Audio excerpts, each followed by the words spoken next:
ಎಲ್ಲರಿಗೂ ಹಬ್ದಿ ಅಕಾಡೆಮಿಗೆ ಸ್ವಾಗತ. ನಾನು ನಿಮ್ಮ ಪುನೀತ್ ರಾಜ್ ಮಾತಾಡ್ತಾ ಇರೋದು. ಇಂದಿನಿಂದ ನಾವು ಕಳೆದ ವಾರ ಜೂನ್ ಮೊದಲನೇ ವಾರದ ಕರೆಂಟ್ ಅಫೇರ್ಸನ್ನು ತಿಳ್ಕೊಳ್ತಾ ಬಂದ್ವಿ. ಹಾಗಾಗಿ ಇಂದಿನ ವಿಡಿಯೋ ಬಂದು ನಾವು ಜೂನ್ ಸೆಕೆಂಡ್ ವೀಕಲ್ಲಿ ಯಾವೆಲ್ಲ ಪ್ರಶ್ನೆಗಳು ನಿಮಗೆ ಎಕ್ಸಾಮಲ್ಲಿ ಕೇಳ್ತಾ ಬರ್ತಾರೆ ಅನ್ನೋದು ಟಾಪಿಕ್ಕು ಯಾವೆಲ್ಲ ಇಂಪಾರ್ಟೆಂಟ್ ಆಗಿರ್ತವೆ ಅನ್ನೋದ್ರ ಬಗ್ಗೆ ನಾನು ನಿಮಗೆ ತಿಳಿಸ್ಕೊಡ್ತಾ ಬರ್ತೀನಿ ಸ್ನೇಹಿತರೆ. ಹಾಗಾದರೆ ಇವತ್ತಿನ ಮೊದಲನೇ ಪ್ರಶ್ನೆ ನೋಡ್ತಾ ಬರೋದಾದರೆ ನೋಡಿ, ಈ ಥರ ಇವತ್ತಿನ ಮೊದಲ ಪ್ರಶ್ನೆ ಆಗಿದೆ. ಇತ್ತೀಚೆಗೆ ದೊರೆತ ಜಗದೇಕ ಮಲ್ಲನ ಮೊದಲ ಶಾಸನ ಈ ಕೆಳಗಿನ ಯಾವ ಜಿಲ್ಲೆಯಲ್ಲಿ ದೊರೆತಿದೆ? ಅಂದರೆ ಇತ್ತೀಚೆಗೆ ಒಂದು ಶಾಸನ ದೊರೆತಿದೆ, ಅದು ಜಗದೇಕ ಮಲ್ಲನ ಮೊದಲ ಶಾಸನ ಅಂತ ತಿಳಿಸ್ಕೊಡ್ತಾ ಇದೆ ಅಂತ. ಒಂದು ಶಾಸನ ಏನು, ಒಂದು ಯಾವ ಜಿಲ್ಲೆಯಲ್ಲಿ ದೊರಕಿದೆ ಅಂತ ನಿಮಗೆ ಪ್ರಶ್ನೆಯನ್ನು ಕೇಳಲಾಗುತ್ತದೆ ಸ್ನೇಹಿತರೆ. ಅದರಲ್ಲಿ ಆಪ್ಷನ್ಸ್ ನೋಡಿ ಹೇಗಂತಿದೆ: ಬಾಗಲಕೋಟೆನ, ಉತ್ತರ ಕನ್ನಡನ, ಅಥವಾ ಬೀದರ್ ಅಥವಾ ಗದಗ ಅಂತ ಇದೆ. ಇದಕ್ಕೆ ಸರಿಯಾದ ಉತ್ತರ ಬಂದು ಗದಗ ಆಗಿರುತ್ತೆ. ಈ ಥರ ಪ್ರಶ್ನೆಗಳು ನಮಗೆ ಜಾಸ್ತಿ KAS ಅಲ್ಲಿ ಕೇಳ್ತಾ ಬರ್ತಾರೆ ಸ್ನೇಹಿತರೆ, ಯಾಕಂದರೆ ಕರ್ನಾಟಕಕ್ಕೆ ಸಂಬಂಧಪಟ್ಟಿರೋದ್ರಿಂದ ತುಂಬಾ ಇಂಪಾರ್ಟೆಂಟ್ ಆಗಿರುತ್ತೆ. ತದನಂತರ ನಿಮಗೆ PDO ಅಂದರೆ KPSC ಇಂಥ ಪ್ರಶ್ನೆಗಳಿಗೆ ಜಾಸ್ತಿ ಫೋಕಸ್ ಮಾಡೋದು, ಇದು ಕಂಪಲ್ಸರಿ ನೀವು ನೆನಪಲ್ಲಿ ಇಟ್ಕೊಂಡಿರಲೇಬೇಕಾಗುತ್ತೆ. ತದನಂತರ ನಮಗೆ ಇಲ್ಲಿ ನೋಡಿ, ಈ ಗದಗಲ್ಲಿ ನಮಗೆ ಎಲ್ಲಿ ದೊರಕಿದೆ, ಯಾವ ಒಂದು ದೇವಸ್ಥಾನದ ಮುಂದೆ ಇದು ದೊರಕಿದೆ ಅಂತ ಕೇಳ್ತಾರೆ. ಇದೇನು ಆಲೂಗೊಂಡ, ಓಕೆ, ಆಲೂಗೊಂಡ ಬಸವೇಶ್ವರ ದೇವಾಲಯ ಅಂತ ಬರುತ್ತೆ ಗದಗಲ್ಲಿ, ಅಲ್ಲಿ ಇದು ದೊರಕಿದೆ ಸ್ನೇಹಿತರೆ. ಈ ಜಗದೇಕ ಮಲ್ಲನಿಗೆ ಬೇರೆ ಯಾರೂ ಅಲ್ಲ, ಎರಡನೇ ಜಯಸಿಂಹನಿಗೆ ಜಗದೇಕ ಮಲ್ಲ ಎಂಬ ಬಿರುದು ಇತ್ತು, ಅದು ಸರಿ ಉತ್ತರ ಆಗಿರುತ್ತೆ. ಹಾಗಾಗಿ ಇದು ಕಂಡು ಬಂದಿದ್ದು ನಮಗೆ ಗದಗಲ್ಲಾಗಿರುತ್ತೆ, ನೆನಪಲ್ಲಿ ಇರಬೇಕಾಗುತ್ತೆ. ಈ ಎರಡನೇ ಜಯಸಿಂಹನ ಆಸ್ಥಾನದಲ್ಲಿ ಒಬ್ಬ ಪ್ರಸಿದ್ಧ ಕವಿ ಇರ್ತಾನೆ, ಎಲ್ಲರೂ ಸಹ ಓದಿರ್ತೀರ, ದುರ್ಗಾ ಸಿಂಹ ಅಂತ. ಈ ದುರ್ಗಾ ಸಿಂಹ ಒಂದು ಕೃತಿಯನ್ನು ಬರೀತಾನೆ. ಕನ್ನಡದಲ್ಲಿ ಪಂಚತಂತ್ರ ಬರೆದವ್ರು ಯಾರು? ಓಕೆ, ತುಂಬಾ ಇಂಪಾರ್ಟೆಂಟು. ಕನ್ನಡದಲ್ಲಿ ಪಂಚತಂತ್ರ ಕೃತಿಯನ್ನು ಬರೆದವ್ರು ಯಾರು ಅಂತ ಕೇಳಿದರೆ ದುರ್ಗಸಿಂಹ. ಈತನಿಗೆ ಆಶ್ರಯದಾತ ಯಾರು ಅಂದರೆ ಎರಡನೇ ಜಯಸಿಂಹ. ಈತನಿಗಿದ್ದಂತಹ ಬಿರುದು ಯಾವುದು ಅಂತ ಕೇಳಿದರೆ ಜಗದೇಕ ಮಲ್ಲ ಆಗಿರುತ್ತೆ. ಹಾಗಾದರೆ ನಿಮಗೆ ಎಕ್ಸಾಮಲ್ಲಿ ಪ್ರಶ್ನೆ ಕೇಳಲಾಗುತ್ತದೆ, ಪಂಚತಂತ್ರ ಎಂಬ ಕೃತಿಯನ್ನು ಬರೆದವರು ಯಾರು ಅಂತ. ಅದು ವಿಷ್ಣು ಶರ್ಮಾ ಆಗಿರ್ತಾರೆ. ಓಕೆ, ವಿಷ್ಣು ಶರ್ಮಾ ಎಂಬಾತನು ಈ ಪಂಚತಂತ್ರ ಎಂಬ ಕೃತಿಯನ್ನು ಮೂಲತಃ ಬರೆದಿರ್ತಾನೆ. ಇದನ್ನು ಕನ್ನಡದಲ್ಲಿ ಬರೆದ್ರು ಅಂತ ಕೇಳಿದರೆ ದುರ್ಗಸಿಂಹ ಆಗಿರುತ್ತೆ. ಹಾಗಾದರೆ ಮೂಲತಃ ಇದು ಯಾವ ಭಾಷೆಯಲ್ಲಿದೆ ಪಂಚತಂತ್ರ? ಈ ಥರ ಪ್ರಶ್ನೆಗಳು ನಿಮಗೆ ಎಕ್ಸಾಮಲ್ಲಿ ಕೇಳ್ತಾ ಬರ್ತಾನೆ. ತುಂಬ ಕೇರ್ಫುಲ್ಲಾಗಿ ನೀವು ಜಾಗೃತಿಯಿಂದ ಓದ್ಕೊಂಡಿರ್ಬೇಕಾಗುತ್ತೆ ಸ್ನೇಹಿತರೆ. ಇದರ ಭಾಷೆ ಮೂಲತಃ ಪಂಚತಂತ್ರದ ಭಾಷೆ ಸಂಸ್ಕೃತದಲ್ಲಿ ಈ ವಿಷ್ಣು ಶರ್ಮಾ ಅವರು ಬರೆದಿರ್ತಾರೆ. ಈ ಭಾಷೆ 150ಕ್ಕೂ ಅಧಿಕ ಭಾಷೆಯಲ್ಲಿ ಎಲ್ಲರೂ ಸಹ ಭಾಷಾಂತರ ಮಾಡಿ ಇದನ್ನು ಅನುವಾದ ಮಾಡಿರ್ತಾರೆ ಸ್ನೇಹಿತರೆ. ಅಂಥದ್ರಲ್ಲಿ ಕನ್ನಡಿಗನಲ್ಲಿ ದುರ್ಗಸಿಂಹ ಅವರು ಬರೆದಿರ್ತಾರೆ. ತದನಂತರ ಬಾಗಲಕೋಟೆ ಅಂತ ಬಂದಾಗ ನಿಮಗೆ ಈ ಬಾದಾಮಿ ಆಗಿರ್ಬೋದು, ಐಹೊಳೆ ಆಗಿರ್ಬೋದು, ಪಟ್ಟದಕಲ್ಲು ಆಗಿರ್ಬೋದು, ಇವೆಲ್ಲ ಶೈಲಿಗಳು, ಇವೆಲ್ಲ ಪ್ಲೇಸಸ್ ಯಾವ ಒಂದು ಮನೆತನಕ್ಕೆ ಸಂಬಂಧಪಟ್ಟಿದ್ದು ಅಂತ ಕೇಳ್ತಾರೆ, ಬಾದಾಮಿ ಚಾಲುಕ್ಯರ. ಹಾಗಾದರೆ ನಮ್ಮ ಎರಡನೇ ಜಯಸಿಂಹ ಯಾವ ಮನೆತನದ ಅರಸ ಅಂತ ನಿಮಗೆ ಎಕ್ಸಾಮಲ್ಲಿ ಪ್ರಶ್ನೆ ಕೇಳಿದರೆ ಕಲ್ಯಾಣ ಚಾಲುಕ್ಯರ ಅರಸ ಆಗಿರ್ತಾನೆ. ಇದನ್ನು ಸಹ ಇಂಪಾರ್ಟೆಂಟ್ ಆಗಿರುತ್ತೆ. ಹಾಗಾದರೆ ಬಾದಾಮಿ, ಐಹೊಳೆ, ಪಟ್ಟದಕಲ್ಲು ಇವೆಲ್ಲ ಬಾದಾಮಿ ಚಾಲುಕ್ಯರಿಗೆ ಸಂಬಂಧಪಟ್ಟಿರ್ತಾರೆ. ಇನ್ನು ಉತ್ತರ ಕನ್ನಡ ಅಂತ ಬಂದಾಗ ಬನವಾಸಿಯ ಕದಂಬರು. ಬನವಾಸಿ ಪ್ರಸ್ತುತ ಎಲ್ಲಿದೆ ಅಂತ ಕೇಳಿದರೆ ಉತ್ತರ ಕನ್ನಡದಲ್ಲಿದೆ, ವರದಾ ನದಿಯ ಮೇಲೆ ಇದೆ. ಇದನ್ನು ಸಹ ಇಂಪಾರ್ಟೆಂಟ್ ಆಗಿರುತ್ತೆ. ಇನ್ನು ಬೀದರ್ ಅಂತ ಬಂದಾಗ ನಿಮಗೆ ಬಹುಮನಿ ಸುಲ್ತಾನ 4 ಅಥವಾ 5 ಮನೆತನಗಳಾಗಿ ಡಿವೈಡ್ ಆದಾಗ ಬೀದರ್ನಲ್ಲಿ ಬರಿದ್ ಶಾಹಿಗಳು ಆಳ್ವಿಕೆಗೆ ಬರ್ತಾರೆ. ಹೇಗೆ ನಿಮಗೆ ಬಿಜಾಪುರದ ಸುಲ್ತಾನರಾಗಿರ್ಬೋದು, ಓಕೆ, ಇಲ್ಲಿ ಹೇಗೆ ನಮಗೆ 4 ಮನೆತನಗಳಾಗಿ ಬರ್ತಾವಲ್ಲ ಎಲ್ಲರೂ ಸಹ ಗೊತ್ತು. ಬಿಜಾಪುರದ ಆದಿಲ್ ಶಾಹಿಗಳಾಗಿರ್ಬೋದು, ತದನಂತರ ನಮಗೆ ಅಹಮದ್ ನಗರದ ನಿಜಾಂ ಶಾಹಿಗಳಾಗಿರ್ಬೋದು, ಗೋಲ್ಕಂಡದ ಕುತುಬ್ ಶಾಹಿಗಳಾಗಿರ್ಬೋದು, ಬೀದರ್ನ ಬರಿದ್ ಶಾಹಿಗಳಂತ ಏನು ಡಿವೈಡ್ ಆಗ್ತಾರೆ ಸ್ನೇಹಿತರೆ, ಏನು 1489ರಲ್ಲಿ ಇದು ಈ 5 ಶಾಹಿ ಮನೆತನಗಳಾಗಿ ಇದು ಡಿವೈಡ್ ಆಗ್ತಾ ಬರುತ್ತೆ. 5ನೇದು ಯಾವುದು ಅಂತ ಕೇಳಿದರೆ ನಿಮಗೆ ಈ ಬಿರಾರ್ನ ಇಮಾಮ್ ಶಾಹಿಗಳು ಅಂತ ಬರ್ತಾರೆ. ಓಕೆ, ಬೀದರ್ನ ಇಮಾಮ್ ಶಾಹಿಗಳಾಗಿರ್ತಾರೆ. ಇದನ್ನು ಸಹ ನಮಗೆ ಎಕ್ಸಾಮಲ್ಲಿ ಪ್ರಶ್ನೆಗಳಾಗಿದೆ. 5 ಮನೆತನಗಳು ಕಾಲಾನುಕ್ರಮವಾಗಿ ತುಂಬ ಬಾರಿ ಪ್ರಶ್ನೆಗಳನ್ನು ಕೇಳಲಾಗಿದೆ. ಅವು ಕಂಪಲ್ಸರಿ ನೀವು ನೆನಪಲ್ಲಿ ಇಟ್ಕೊಂಡಿರಬೇಕಾಗುತ್ತೆ ಸ್ನೇಹಿತರೆ. ತದನಂತರ ನಮಗೆ ಈ ಕಲ್ಯಾಣ ಚಾಲುಕ್ಯರು ಅಂತ ಬಂದಾಗ ಇವ್ರ ಮೇಲೆ ಬೇರೆ ಯಾವ ಅಂಶಗಳನ್ನು ನೀವು ತಿಳ್ಕೊಂಡಿರಬೇಕು ಅನ್ನೋದನ್ನ ನೋಡ್ತಾ ಬರೋಣ. ಈಗ ಆಲ್ರೆಡಿ ನಾನು ನಿಮ್ಗೆ ಹೇಳಿದ್ದೀನಿ ಸ್ನೇಹಿತರೆ, ವಿಡಿಯೋ ಸ್ವಲ್ಪ ಸ್ಲೋ ಇತ್ತಂದರೆ 1.5x ಅಥವಾ 1.25x ಇಟ್ಕೊಳ್ತಾ ನೋಡ್ತಾ ಬನ್ನಿ. ಟೈಮ್ ಯಾವುದೇ ಕಾರಣಕ್ಕೂ ಎಕ್ಸಾಮ್ ಟೈಮಲ್ಲಿ ಜಾಸ್ತಿ ವೇಸ್ಟ್ ಆಗಬಾರ್ದು. ಓಕೆ, ಎಲ್ಲ ಸಹ ರಿವಿಷನ್, ನಿಮಗೆ current affairs with GK facts ಯಾವೆಲ್ಲ ಓದಿರ್ಬೇಕು ಅನ್ನೋದನ್ನ ತಿಳಿಸ್ಕೊಡ್ತಾ ಬರ್ತೀನಿ. ಈಗ ನಂತರ ನಮಗೆ ಈ ಕಲ್ಯಾಣ ಚಾಲುಕ್ಯರು ಅಂತ ಬಂದಾಗ ಇಲ್ಲಿ ಒಂದು ದೇವಸ್ಥಾನದ ಬಗ್ಗೆ ನೀವು ತಿಳ್ಕೊಬೇಕಾಗುತ್ತೆ. ಅದು ಯಾವುದಪ್ಪ ಅಂತ ನೋಡ್ತಾ ಬಂದರೆ ಈ ಇಟಗಿಯ ಮಹಾದೇವ, ಎಲ್ಲರೂ ಸಹ ಓದಿರ್ತೀರ. ಇಟಗಿಯ ಮಹಾದೇವ ದೇವಾಲಯದ ಬಗ್ಗೆ ತಿಳ್ಕೊಬೇಕಾಗುತ್ತೆ. ಇದನ್ನು ನಿರ್ಮಿಸಿದಂತಹ ಕಲ್ಯಾಣದ ಚಾಲುಕ್ಯರ ಅರಸ ಯಾರು ಅಂತ ಕೇಳಿದರೆ 6ನೇ ವಿಕ್ರಮಾದಿತ್ಯ ಆಗಿರ್ತಾನೆ. ನೋಡಿ, ಎಕ್ಸಾಮಲ್ಲಿ ನಿಮಗೆ 2ನೇ ವಿಕ್ರಮಾದಿತ್ಯ ಆಪ್ಷನ್ ಇರುತ್ತೆ, ಬಟ್ ಅದು ಬಾದಾಮಿ ಚಾಲುಕ್ಯರಲ್ಲಿ ಬರೋದು.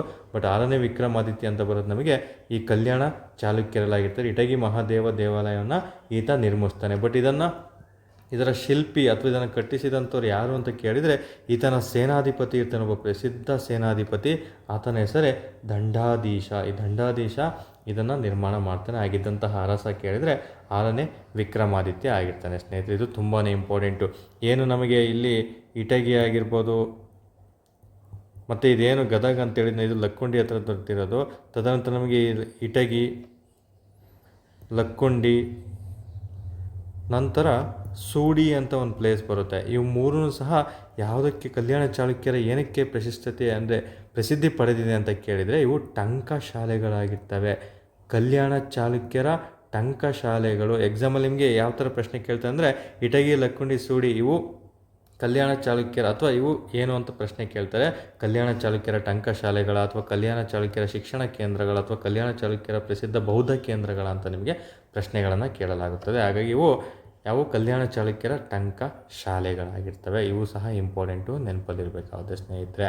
ಇನ್ನು ನಂತರ ನಮಗೆ ಈ ಕಲ್ಯಾಣ ಚಾಲುಕ್ಯರು ಅಂತ ಬಂದಾಗ ನಿಮಗೆ ನಾಗವಿ ಆಗಿರ್ಬೋದು, ಉಚ್ಚಂಗಿ ಆಗಿರ್ಬೋದು,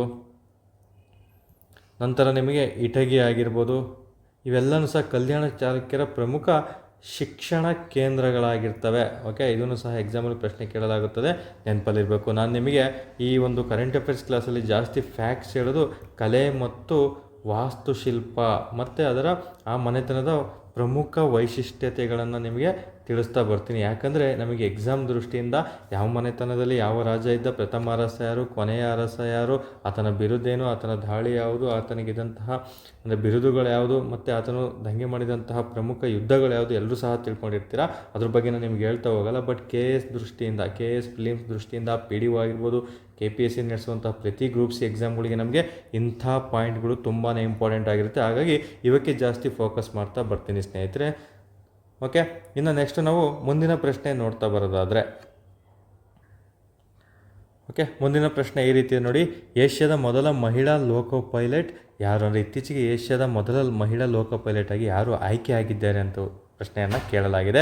ಇದಕ್ಕೆ ಸರಿ ಉತ್ತರ ಬಂದು ಸುರೇಖಾ ಯಾದವ್ ಅವರಾಗಿರ್ತಾರೆ ಸ್ನೇಹಿತರೆ. ಇದನ್ನು ಸಹ ಇಂಪಾರ್ಟೆಂಟು. ನಮಗೆ ಎಕ್ಸಾಮ್ ದೃಷ್ಟಿಯಿಂದ ಪ್ರಥಮ ಮಹಿಳೆಯರು ಏನೇ ಕೇಳಿದ್ರು ಸಹ ಅವು ಇಂಪಾರ್ಟೆಂಟ್ ಆಗಿರುತ್ತೆ, ನೆನಪಲ್ಲಿರಬೇಕಾಗುತ್ತೆ. ಹಾಗಾದರೆ ಮಿಕ್ಕಿಳಿದ 3 ಆಪ್ಷನ್ ಎಕ್ಸಾಮಲ್ಲಿ ತುಂಬ ಬಾರಿ ಪ್ರಶ್ನೆ KSP ಆಗಿರ್ಬೋದು, KPSC ಆಗಿರ್ಬೋದು, KE ಆಗಿರ್ಬೋದು, ಇವ್ರ 3 ಬಗ್ಗೆ ತುಂಬ ಪ್ರಶ್ನೆಗಳನ್ನು ಕೇಳಲಾಗಿದೆ. ಅವುಗಳನ್ನು ನೋಡ್ತಾ ಬರೋದಾದರೆ ನೋಡಿ, ಈ ಇಂದು ಮಲ್ಹೋತ್ರಾ ಇದ್ದಾರಲ್ಲ, ಇವ್ರ ಬಗ್ಗೆ ತುಂಬ ಬಾರಿ ಪ್ರಶ್ನೆ ಕೇಳಿರೋದು ಈ ಸುಪ್ರೀಂ ಕೋರ್ಟ್ ಏನಿದೆ. ಓಕೆ, ಈ ಸುಪ್ರೀಂ ಕೋರ್ಟಿನ ನ್ಯಾಯಮೂರ್ತಿ ಹುದ್ದೆಗೆ ವಕೀಲ ಸಮುದಾಯದಿಂದ ನೇರವಾಗಿ ನೇಮಕವಾದ ಮೊದಲ ಮಹಿಳೆ ಅಥವಾ ಮಹಿಳೆ ಯಾರು ಅಂತ ಪ್ರಶ್ನೆಯನ್ನು ಕೇಳಲಾಗುತ್ತದೆ. ಓಕೆ, ಸುಪ್ರೀಂ ಕೋರ್ಟ್ ಸಮುದಾಯದಿಂದ ನೇರವಾಗಿ ನೇಮಕ, ಓಕೆ, ನೇರವಾಗಿ ನೇಮಕವಾದವರು ಯಾರು ಅಂತ ಪ್ರಶ್ನೆ ಕೇಳಿದರೆ ಅದು ಇಂದು ಮಲ್ಹೋತ್ರಾ ಅವರಾಗಿರ್ತಾರೆ. ಇನ್ನು ಬಚೇಂದ್ರ ಪಾಲ್ ಅವ್ರ ಬಗ್ಗೆ ಎಲ್ಲರೂ ಸಹ ಓದಿರ್ತಾರೆ. ಏನು ನೀವು ಮೌಂಟ್ ಎವರೆಸ್ಟ್, ಓಕೆ, ಈ ಮೌಂಟ್ ಎವರೆಸ್ಟನ್ನು ಏರಿದ ಮೊದಲ ಭಾರತೀಯ ಮಹಿಳೆ, ಫಸ್ಟ್ ಇಂಡಿಯನ್ ಯಾರು ಅಂತ ಕೇಳ್ತಾರೆ ನಿಮಗೆ. ಇದನ್ನು ಸಹ ಎಕ್ಸಾಮಲ್ಲಿ ಪ್ರಶ್ನೆ ಆಗಿದೆ ಸ್ನೇಹಿತರೆ, ನೆನಪಿರಬೇಕು. ಮೌಂಟ್ ಎವರೆಸ್ಟ್ ಏರಿದ ಮೊದಲ ಭಾರತೀಯ ಮಹಿಳೆ ಬಚೇಂದ್ರ ಪಾಲ್ ಅವರಾಗಿರ್ತಾರೆ. ಇನ್ನು ಆರತಿ ಸಾಹಾನರು, ಇವರು ಏನಕ್ಕೆ ಪ್ರಸಿದ್ಧಿ ಅಂತ ಕೇಳಿದರೆ, ಏನು ಇಂಗ್ಲೀಷ್ ಕಾಲುವೆ ಇದೆಯಲ್ಲ, ಆ ಇಂಗ್ಲೀಷ್ ಕಾಲುವೆಯನ್ನು ಏರಿದ ಮೊದಲ ಮಹಿಳೆ ಯಾರು ಅಂತ ನಿಮಗೆ ಪ್ರಶ್ನೆಯನ್ನು ಕೇಳಲಾಗುತ್ತದೆ. ಅದಕ್ಕೆ ಸರಿ ಉತ್ತರ ಬಂದು ನಿಮಗೆ ಆರತಿ ಸಾಹಾ ಅವರಾಗಿರ್ತಾರೆ ಸ್ನೇಹಿತರೆ. ಇದು ತುಂಬಾ ಇಂಪಾರ್ಟೆಂಟು, ನೆನಪಲ್ಲಿರಬೇಕಾಗುತ್ತೆ. ತದನಂತರ ನಮಗೆ ಈ ಥರ ಮೊದಲ ಮಹಿಳೆಯರು ಅಂತ ಬಂದಾಗ ಇತ್ತೀಚಿನ ನೇಮಕಾತಿಯಲ್ಲಿ ಯಾವುದಾದ್ರೂ ಈ ಸೇನಾಪಡೆ ಆಗಿರ್ಬೋದು, ವಾಯುಪಡೆ ಆಗಿರ್ಬೋದು, ನೌಕಾಪಡೆಗೆ ಆಯ್ಕೆಯಾಗಿರ್ತಾರಲ್ಲ ಪ್ರಥಮ ಮಹಿಳೆಯರು, ಅವ್ರಗಳ ಬಗ್ಗೆ ನೀವು ಕಂಪಲ್ಸರಿ ನೆನಪಲ್ಲಿ ಇಟ್ಕೊಂಡಿರಲೇಬೇಕಾಗುತ್ತೆ, ತುಂಬಾ ಇಂಪಾರ್ಟೆಂಟು. ನಂತರ ನಾವು ಈ ಮಿಕ್ಕಿದ್ದು ಯಾವುದನ್ನು ಓದ್ಕೋಬೇಕು ಅನ್ನೋದಾದರೆ ನೋಡಿ, ಈ ಜ್ಞಾನಪೀಠ ಪ್ರಶಸ್ತಿ ಅಂತ ಏನು ಓದ್ತಿರಲ್ಲ ನೀವು, ಈ ಜ್ಞಾನಪೀಠ ಪ್ರಶಸ್ತಿ ಪಡೆದ ಮೊದಲ ಮಹಿಳೆ ಯಾರು, ಭಾರತದ ಮಹಿಳೆ ಯಾರು ಅಂತ ಕೇಳಿದೆ ನಿಮಗೆ, ಆಶಾ ಪೂರ್ಣ ದೇವಿಯವರಾಗಿರ್ತಾರೆ. ಇದನ್ನು ಸಹ ಎಕ್ಸಾಮಲ್ಲಿ ಪ್ರಶ್ನೆ ಆಗಿದೆ. ನಂತರ ನಮಗೆ ಈ ಬೂಕರ್ ಪ್ರಶಸ್ತಿ ಪಡೆದ ಮೊದಲ ಮಹಿಳೆ ಯಾರು ಅಂತ ಕೇಳಿದರೆ ಅರುಂಧತಿ ರಾಯ್ ಆಗಿರ್ತಾರೆ. ತದನಂತರ ನಮಗೆ ತುಂಬಾ ಇಂಪಾರ್ಟೆಂಟು ಈ ಮಿಸ್ ವರ್ಲ್ಡ್, ಓಕೆ, ಮೊದಲ ಭಾರತದ ಮಿಸ್ ವರ್ಲ್ಡ್ ಯಾರಾಗಿದ್ದರು ಅಂತ ನಿಮಗೆ ಪ್ರಶ್ನೆ ಕೇಳಿದರೆ ಅದು ರೀಟಾ ಫರಿಯಾ ಅವರಾಗಿರ್ತಾರೆ. ರೀಟಾ ಫರಿಯಾ ಅವರಾಗಿರ್ತಾರೆ. PSIಲಿ ಒಮ್ಮೆ ಒಂದು ಸಲ ಇಯರು ಸಹ ಕೇಳಿದರೆ 1960 ಆಗಿರುತ್ತೆ. ಇನ್ನು ಮೊದಲ ಮಿಸ್ ಯೂನಿವರ್ಸ್, ಓಕೆ, ಮೊದಲ ಮಿಸ್ ಯೂನಿವರ್ಸ್ ಯಾರು ಅಂತ ಕೇಳಿದರೆ ಮೊದಲ ಭುವನ ಸುಂದರಿ ಭಾರತದಿಂದ ಯಾರು ಆಯ್ಕೆ ಆಗಿದ್ರು ಅಂತ ಕೇಳಿದರೆ ಸುಷ್ಮಿತಾ ಸೇನ್ ಅವರಾಗಿರ್ತಾರೆ ಸ್ನೇಹಿತರೆ. ಇದು ಇಂಪಾರ್ಟೆಂಟ್ ಆಗಿರುತ್ತೆ.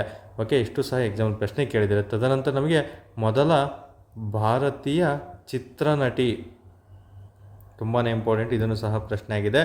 ಮೊದಲ ಭಾರತೀಯ ಚಿತ್ರನಟಿ ಯಾರು ಅಂತ ಕೇಳಿದರೆ ಈ ದೇವಿಕಾ ರಾಣಿಯವರಾಗಿರ್ತಾರೆ. ಇಂಪಾರ್ಟೆಂಟು ಸ್ನೇಹಿತರೆ. ತದನಂತರ ನಮಗೆ ಈ ರಾಷ್ಟ್ರೀಯ ಮಹಿಳಾ ಆಯೋಗದ ಮೊದಲ ಅಧ್ಯಕ್ಷರು ಯಾರು ಅಂತ ಕೇಳಿದರೆ ಜಯಂತಿ ಪಾಟ್ನಾಯಕ್ ಅವರಾಗಿರ್ತಾರೆ. ಇದನ್ನು ಸಹ ಎಕ್ಸಾಮಲ್ಲಿ ತುಂಬ ಬಾರಿ ಪ್ರಶ್ನೆಯನ್ನು ಕೇಳಲಾಗಿದೆ ಸ್ನೇಹಿತರೆ, ನೆನಪಲ್ಲಿರಬೇಕಾಗುತ್ತೆ. ಇನ್ನು ಇದೇ ಥರ ತುಂಬಾ ಬರ್ತವೆ, ಬಟ್ ಮೋಸ್ಟ್ ಇಂಪಾರ್ಟೆಂಟ್ ನಿಮ್ಗೆ ಹೇಳಿದ್ದೀನಿ. ಮಿಕ್ಕಿದ್ದನ್ನು ರಿವಿಷನ್ ಟೈಮಲ್ಲಿ ರಿವಿಷನ್ ಮಾಡ್ಕೋಬೇಕಾಗುತ್ತೆ. ತದನಂತರ ಮುಂದಿನ ಪ್ರಶ್ನೆ ಹೇಗಿದೆ ನೋಡಿ, ಕರ್ನಾಟಕಕ್ಕೆ ಸಂಬಂಧಪಟ್ಟಿದ್ದು. ಕರ್ನಾಟಕ ಅಲ್ಪಸಂಖ್ಯಾತರ ಆಯೋಗದ ಅಧ್ಯಕ್ಷರಾಗಿ ಇತ್ತೀಚೆಗೆ ಯಾರನ್ನು ನೇಮಕ ಮಾಡಲಾಗಿದೆ ಅಂತ ಪ್ರಶ್ನೆ ಆಗಿದೆ. ಇದಕ್ಕೆ ಸರಿ ಉತ್ತರ ಬಂದು ಯು ನಿಸಾರ್ ಅಹಮದ್ ಅವರಾಗಿರ್ತಾರೆ. ಇತ್ತೀಚೆಗೆ ಅವರನ್ನು ಈ ಆಯೋಗಕ್ಕೆ ಅಧ್ಯಕ್ಷರಾಗಿ ಆಯ್ಕೆ ಮಾಡಲಾಗಿದೆ ಸ್ನೇಹಿತರೆ. ಇನ್ನು ಈ ಡಿಸೋಜನರು 2023 ಮತ್ತು 2024ನೇ ಸಾಲಿನ ಪಂಪಾ ಪ್ರಶಸ್ತಿ ದೊರೆತಿದೆ ಅವರಿಗೆ. ಓಕೆ, ಯಾವ ಪ್ರಶಸ್ತಿ? ಪಂಪಾ ಪ್ರಶಸ್ತಿಯನ್ನು ನೀಡಲಾಗಿದೆ ಇವರಿಗೆ, ಡಿಸೋಜಾ ಅವರಿಗೆ. ತದನಂತರ ನಮಗೆ ಇಲ್ಲಿ ಅಶೋಕ್ ಶುಕ್ಲಾನರಿದ್ದಾರಲ್ಲ, ಇವರು ತುಂಬಾ ಇಂಪಾರ್ಟೆಂಟ್ ಆಗುತ್ತೆ. ಈ ಅಶೋಕ್ ಶುಕ್ಲಾ ಅವರಿಗೆ ನಮಗೆ ಗೋಲ್ಡ್ಮನ್, ಓಕೆ, ಗೋಲ್ಡ್ಮನ್ ಪರಿಸರ ಪ್ರಶಸ್ತಿ ದೊರಕಿದೆ. ಗೋಲ್ಡ್ಮನ್ ಪರಿಸರ ಪ್ರಶಸ್ತಿ ಯಾರಿಗೆ ದೊರಕಿದೆ ಅಂತ ಕೇಳಿದರೆ ಅಲೋಕ್ ಶುಕ್ಲಾ ಅವರಿಗೆ ಆಗಿರ್ತಾರೆ. ಏನಕ್ಕೆ ಇವರಿಗೆ ದೊರೀತು ಅನ್ನೋದು ಇಂಪಾರ್ಟೆಂಟ್ ಆಗಿರುತ್ತೆ. ಏನು ಈ ಛತ್ತೀಸ್ಗಢ ಬಚಾವೋ ಆಂದೋಲನ, ತುಂಬಾ ಇಂಪಾರ್ಟೆಂಟು, ಛತ್ತೀಸ್ಗಢ ಬಚಾವೋ ಆಂದೋಲನ ಆಗಿರುತ್ತೆ. ಇದನ್ನು ಸಹ ಇಂಪಾರ್ಟೆಂಟ್ ಆಗಿರುತ್ತೆ. ಹಾಗಾದರೆ ನಿಮಗೊಂದು ಟಾಸ್ಕ್ ಕೊಡ್ತಾ ಇದ್ದೀನಿ. ಈ ನರ್ಮದಾ ಬಚಾವೋ ಆಂದೋಲನ ಮಾಡಿದ್ದು ಅದರ ರೂವಾರಿ ಯಾರು, ಎಷ್ಟರಲ್ಲಿ ನಡೀತು, ಎಲ್ಲಿ ಜರುಗಿತು ಅನ್ನೋದ್ರ ಬಗ್ಗೆ ಸಹ ನೀವು ತಿಳ್ಕೊಬೇಕಾಗುತ್ತೆ. ಇದು ನಿಮಗೆ ನೀಡುತ್ತಿರುವಂತಹ ಒಂದು ಟಾಸ್ಕ್ ಆಗಿರುತ್ತೆ ಸ್ನೇಹಿತರೆ. ತದನಂತರ ಈ ಮಮತಾ ಜಿ ಸಾಗರ್ ಅವರಿಗೆ ಇತ್ತೀಚೆಗೆ ಈ ಜಾಗತಿಕ ಸಾಹಿತ್ಯ ಪ್ರಶಸ್ತಿ ದೊರಕಿದ್ದು ಯಾರಿಗೆ ಅಂತ ಕೇಳಿದರೆ ಮಮತಾ ಜಿ ಸಾಗರ್ ಅವರಿಗೆ ಆಗಿರುತ್ತೆ. ಇದನ್ನು ಸಹ ಇಂಪಾರ್ಟೆಂಟ್ ಆಗಿರುತ್ತೆ ಸ್ನೇಹಿತರೆ. ತದನಂತರ ಮುಂದಿನ ಪ್ರಶ್ನೆ 2023ನೇ ಸಾಲಿನ ಕೆಂಗಲ್ ಹನುಮಂತಯ್ಯ ದತ್ತಿ ಪ್ರಶಸ್ತಿ. ಓಕೆ, ಈ ದತ್ತಿ ಪ್ರಶಸ್ತಿಯನ್ನು ಇತ್ತೀಚೆಗೆ ಯಾರಿಗೆ ನೀಡಲಾಗಿದೆ ಅಥವಾ ಯಾರಿಗೆ ಲಭಿಸಿದೆ ಅಂತ ಪ್ರಶ್ನೆ ಕೇಳಿದರೆ ಅದಕ್ಕೆ ಸರಿ ಉತ್ತರ ನಮ್ಮ ಮಾಜಿ ಮುಖ್ಯಮಂತ್ರಿ ಯಡಿಯೂರಪ್ಪ ಅವರಿಗೆ ಇದನ್ನು ನೀಡಲಾಗಿದೆ ಸ್ನೇಹಿತರೆ. ಇದನ್ನು ನೀಡೋದು ಯಾರು ಅಂತ ಕೇಳ್ತಾರೆ, ಕೇಂದ್ರ ಸಾಹಿತ್ಯ ಅಕಾಡೆಮಿ ಈ ಪ್ರಶಸ್ತಿಯನ್ನು ನೀಡ್ತಾ ಬರುತ್ತೆ. ಟೋಟಲ್ ಇದನ್ನು ನಗದು ಪ್ರೈಸ್ ಅಂತ ಕೇಳಿದರೆ 25,000ಗಳಾಗಿರ್ತಾರೆ. ಯಾರಿಗೆ ಈ ಪ್ರಶಸ್ತಿಯನ್ನು ನೀಡಲಾಗುತ್ತದೆ ಅಂತ ಕೇಳ್ತಾ ಬರ್ತಾರೆ. ಇದೇನು ನಮಗೆ ಈ ಸಂಸ್ಕೃತಿ ಆಗಿರ್ಬೋದು, ಕಲೆ ಆಗಿರ್ಬೋದು, ಮತ್ತು ಸಾಹಿತ್ಯ ಆಗಿರ್ಬೋದು, ಅಥವಾ ಪರಂಪರೆಯ ಪೋಷಕರಾಗಿರ್ಬೋದು, ಈ ಕ್ಷೇತ್ರಗಳಲ್ಲಿ ಟೋಟಲ್ 25 ವರ್ಷ ಯಾರು ಸೇವೆ ಸಲ್ಲಿಸಿರ್ತಾರೆ, 25ಕ್ಕೂ ಅಧಿಕ ವರ್ಷ ಅಥವಾ 25 ವರ್ಷ ಮಿನಿಮಮ್, ಕನಿಷ್ಠ 25 ವರ್ಷ ಇಷ್ಟರಲ್ಲಿ ಸೇವೆ ಸಲ್ಲಿಸಿರಬೇಕು, ಅಂಥವರಿಗೆ ನೀಡುವಂತಹ ಪ್ರಶಸ್ತಿನೇ ಕೆಂಗಲ್ ಹನುಮಂತಯ್ಯ ದತ್ತಿ ಪ್ರಶಸ್ತಿ. ಇತ್ತೀಚೆಗೆ ಯಡಿಯೂರಪ್ಪ ಅವರಿಗೆ ಅದು ದೊರಕಿದೆ ಸ್ನೇಹಿತರೆ, ನೆನಪಲ್ಲಿರಬೇಕಾಗುತ್ತೆ. ಇನ್ನು ಮುಂದಿನ ಪ್ರಶ್ನೆ, ಸುದ್ದಿಯಲ್ಲಿರುವ ಸೂರ್ಯಘರ್ ಯೋಜನೆ ಈ ಕೆಳಗಿನ ಯಾವುದಕ್ಕೆ ಸಂಬಂಧಿಸಿದೆ? ಯಾಕಂದರೆ ತುಂಬ ದಿನದಿಂದ ಸುದ್ದಿಯಲ್ಲಿ ಇದೊಂದು ಕೇಂದ್ರ ಸರ್ಕಾರದ ಒಂದು ಯೋಜನೆ ಆಗಿರುತ್ತೆ. ಬಟ್ ನಮ್ಮ ಕರ್ನಾಟಕದಲ್ಲೂ ಅತಿ ಹೆಚ್ಚು ಅಪ್ಲಿಕೇಶನ್ ಇತ್ತೀಚೆಗೆ ಆಗ್ತಾ ಇದ್ದಾರೆ ಅಂತ ಹೇಳ್ಬಿಟ್ಟು ಇದು ಸಹ ಸುದ್ದಿಯಲ್ಲಿದೆ. ಕರ್ನಾಟಕದಲ್ಲೂ ಸಹ ಜಾರಿ ಬಂದಿದೆ. ಮನೆಗಳ ಮೇಲೆ ಸೋಲಾರ್ ಫಲಕವನ್ನು ಅಳವಡಿಕೆ ಮಾಡಲಿಕ್ಕೋಸ್ಕರ, ರೂಫ್ ಟಾಪನ್ನು ಅಲೋ ಮಾಡೋದಕ್ಕೋಸ್ಕರ ಈ ಯೋಜನೆಯನ್ನು ಜಾರಿಗೆ ತಂದಿದ್ದಾರೆ. ಮನೆಗಳ ಮೇಲೆ ಸೋಲಾರ್ ಫಲಕಗಳ ಅಳವಡಿಕೆಯ ಬಗ್ಗೆ ನಮಗೆ ಸೂರ್ಯಘರ್ ಯೋಜನೆ ಸಹಾಯವಾಗಿರ್ತದೆ ಸ್ನೇಹಿತರೆ. ಇನ್ನು ಮುಂದಿನ ಪ್ರಶ್ನೆ, ಇನ್ನು ಮೋಸ್ಟ್ ಎವರ್ಗ್ರೀನ್ ಪ್ರಶ್ನೆ ಅಂದರೆ ಇದಾಗಿರುತ್ತೆ ಸ್ನೇಹಿತರೆ. ನಮಗೆ ಪ್ರತಿ ಎಕ್ಸಾಮಲ್ಲೂ ಅಷ್ಟೇ ಏನು ಟೆನ್ನಿಸ್ ಬಗ್ಗೆ, ಓಕೆ, ಗ್ರ್ಯಾಂಡ್ ಸ್ಲಾಮ್ ಬಗ್ಗೆ ನಮಗೆ ಪ್ರಶ್ನೆಗಳನ್ನು ಕೇಳಲಾಗ್ತಾ ಇರುತ್ತೆ. ಅದರಲ್ಲಿ ಇವತ್ತಿನ ಮೊದಲನೇ ಪ್ರಶ್ನೆ ನೋಡ್ತಾ ಬರೋದಾದರೆ, ಫ್ರೆಂಚ್ ಓಪನ್ ಗ್ರ್ಯಾಂಡ್ ಸ್ಲಾಮ್ನ ಟೆನ್ನಿಸ್ ಟೂರ್ನಿಯ ಮಹಿಳಾ ಸಿಂಗಲ್ಸ್ ವಿಭಾಗದಲ್ಲಿ ಯಾರು ಜಯಗಳಿಸಿದ್ದಾರೆ ಅಥವಾ ಯಾರು ಮೊದಲ ಸ್ಥಾನ ಗಳಿಸಿದ್ದಾರೆ ಅಂತ ನಿಮಗೆ ಪ್ರಶ್ನೆಯನ್ನು ಕೇಳಲಾಗುತ್ತದೆ. ಫ್ರೆಂಚ್ ಓಪನ್ ಆಗಿರುತ್ತೆ, ನೆನಪಿರ್ಬೇಕು ಸ್ನೇಹಿತರೆ. ಇಲ್ಲಿ ಇದಕ್ಕೆ ಸರಿ ಉತ್ತರ ಬಂದು ನಮಗೆ ಇಗಾ ಸ್ವಿಯಾಟೆಕ್ ಅವರಾಗಿರ್ತಾರೆ. ಇವರಿಗೆ ಈ ಒಂದು ಫ್ರೆಂಚ್ ಗ್ರ್ಯಾಂಡ್ ಸ್ಲಾಮ್ ಪದಕ ದೊರಕಿರುತ್ತದೆ. ಇವರು ಯಾವ ದೇಶದವರು ಅಂತಲೂ ಸಹ ನೀವು ತಿಳ್ಕೊಂಡಿರಬೇಕಾಗುತ್ತೆ. ಪೋಲ್ಯಾಂಡ್ ದೇಶದವರಾಗಿರ್ತಾರೆ. ನಿಮಗೆ KS ಆಗಿರ್ಬೋದು ಅಥವಾ ಸ್ವಲ್ಪ ಕಷ್ಟ ಕೇಳಿದರೆ ಈ ಒಂದು ಪ್ಲೇಯರ್ಸ್ ನೇಮ್ ಕೊಟ್ಟು ಅವ್ರು ಯಾವ ದೇಶಕ್ಕೆ ಸಂಬಂಧಪಟ್ಟವರು ಅಂತಲೂ ಸಹ ಪ್ರಶ್ನೆ ಕೇಳ್ತಾರೆ. ಹಾಗಾಗಿ ಇವರು ಪೋಲ್ಯಾಂಡ್ ದೇಶಕ್ಕೆ ಸಂಬಂಧಪಟ್ಟವರು. ಇತ್ತೀಚೆಗೆ ಫ್ರೆಂಚ್ ಓಪನನ್ನು ಗೆದ್ದಿದ್ದಾರೆ ಸ್ನೇಹಿತರೆ. ತದನಂತರ ಇವರು ಯಾರನ್ನು ಸೋಲಿಸಿದ್ರು ಅಂತ ಪ್ರಶ್ನೆ ಕೇಳ್ತಾರೆ. ಈ ಜಾಸ್ಮಿನ್ ಪವಲಿನಿ ಅಂತಿದ್ರಲ್ಲ, ಇವರನ್ನು ಸೋಲಿಸಿ ಇವರು ಫೈನಲಲ್ಲಿ ಗೆದ್ದಿರ್ತಾರೆ. ಇವರು ಸಹ ಇಟಲಿ ದೇಶದವರಾಗಿರ್ತಾರೆ, ನೆನಪಲ್ಲಿರಬೇಕಾಗುತ್ತೆ. ತದನಂತರ ನಮಗೆ ಈ ಅರಿನಾ ಸಬಲೆಂಕಾ ಅಂತ ಬರ್ತಾರಲ್ಲ, ಇವರು ಇತ್ತೀಚೆಗೆ ಏನು ಇದಕ್ಕಿಂತ ಮುಂಚೆ ಆಸ್ಟ್ರೇಲಿಯನ್ ಓಪನ್ ಇದೆಯಲ್ಲ, ಈ ಆಸ್ಟ್ರೇಲಿಯನ್ ಓಪನ್ ಸೀರೀಸಲ್ಲಿ ಗೆದ್ದೋರು ಯಾರು ಅಂತ ಕೇಳಿದರೆ ಅದು ಅರಿನಾ ಸಬಲೆಂಕಾ ಅವರಾಗಿರ್ತಾರೆ. ಇನ್ನು ಮಾರ್ಕೆಟಾ ವಾಂಡ್ರೋಸೋವಾ ಅಂತ ಇದ್ದಾರಲ್ಲ, ಇವರು 2023ರಲ್ಲಿ ನೋಡಿ, ಇವೆರಡು 24 ಆಗಿರುತ್ತೆ.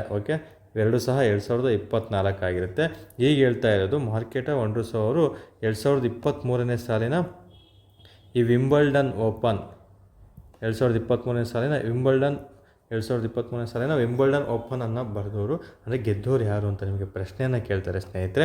ಮಾರ್ಕೆಟಾ ವಾಂಡ್ರೋಸೋವಾ ಅವರಾಗಿರ್ತಾರೆ, ನೆನಪಲ್ಲಿರಬೇಕಾಗುತ್ತೆ. ಇದನ್ನು ಸಹ ಇಂಪಾರ್ಟೆಂಟ್, ಯಾಕಂದರೆ ನಮಗೆ ಪ್ರತಿ ವರ್ಷ ಆಸ್ಟ್ರೇಲಿಯನ್ ಆಗಿರ್ಬೋದು, ಫ್ರೆಂಚ್ ಆಗಿರ್ಬೋದು, ತದನಂತರ ನಿಮಗೆ ವಿಂಬಲ್ಡನ್ ಆಗಿರ್ಬೋದು, US ಆಗಿರ್ಬೋದು, ಇವೆಲ್ಲವೂ ಸಹ ನಿಮಗೆ ಎಕ್ಸಾಮಲ್ಲಿ ಪ್ರಶ್ನೆಯನ್ನು ಕೇಳ್ತಾ ಬರ್ತಾನೆ. ಓಪನ್ ಟೆನ್ನಿಸ್ ಟೂರ್ನಿ, ಅಂದರೆ ಗ್ರ್ಯಾಂಡ್ ಸ್ಲಾಮ್ನ ಟೆನ್ನಿಸ್ ಟೂರ್ನಿಯ ಬಗ್ಗೆ ನಿಮಗೆ ಮ್ಯಾಚ್ ದಿ ಫಾಲೋಯಿಂಗು ಸಹ ಪ್ರಶ್ನೆಗಳನ್ನು ಕೇಳಲಾಗುತ್ತದೆ.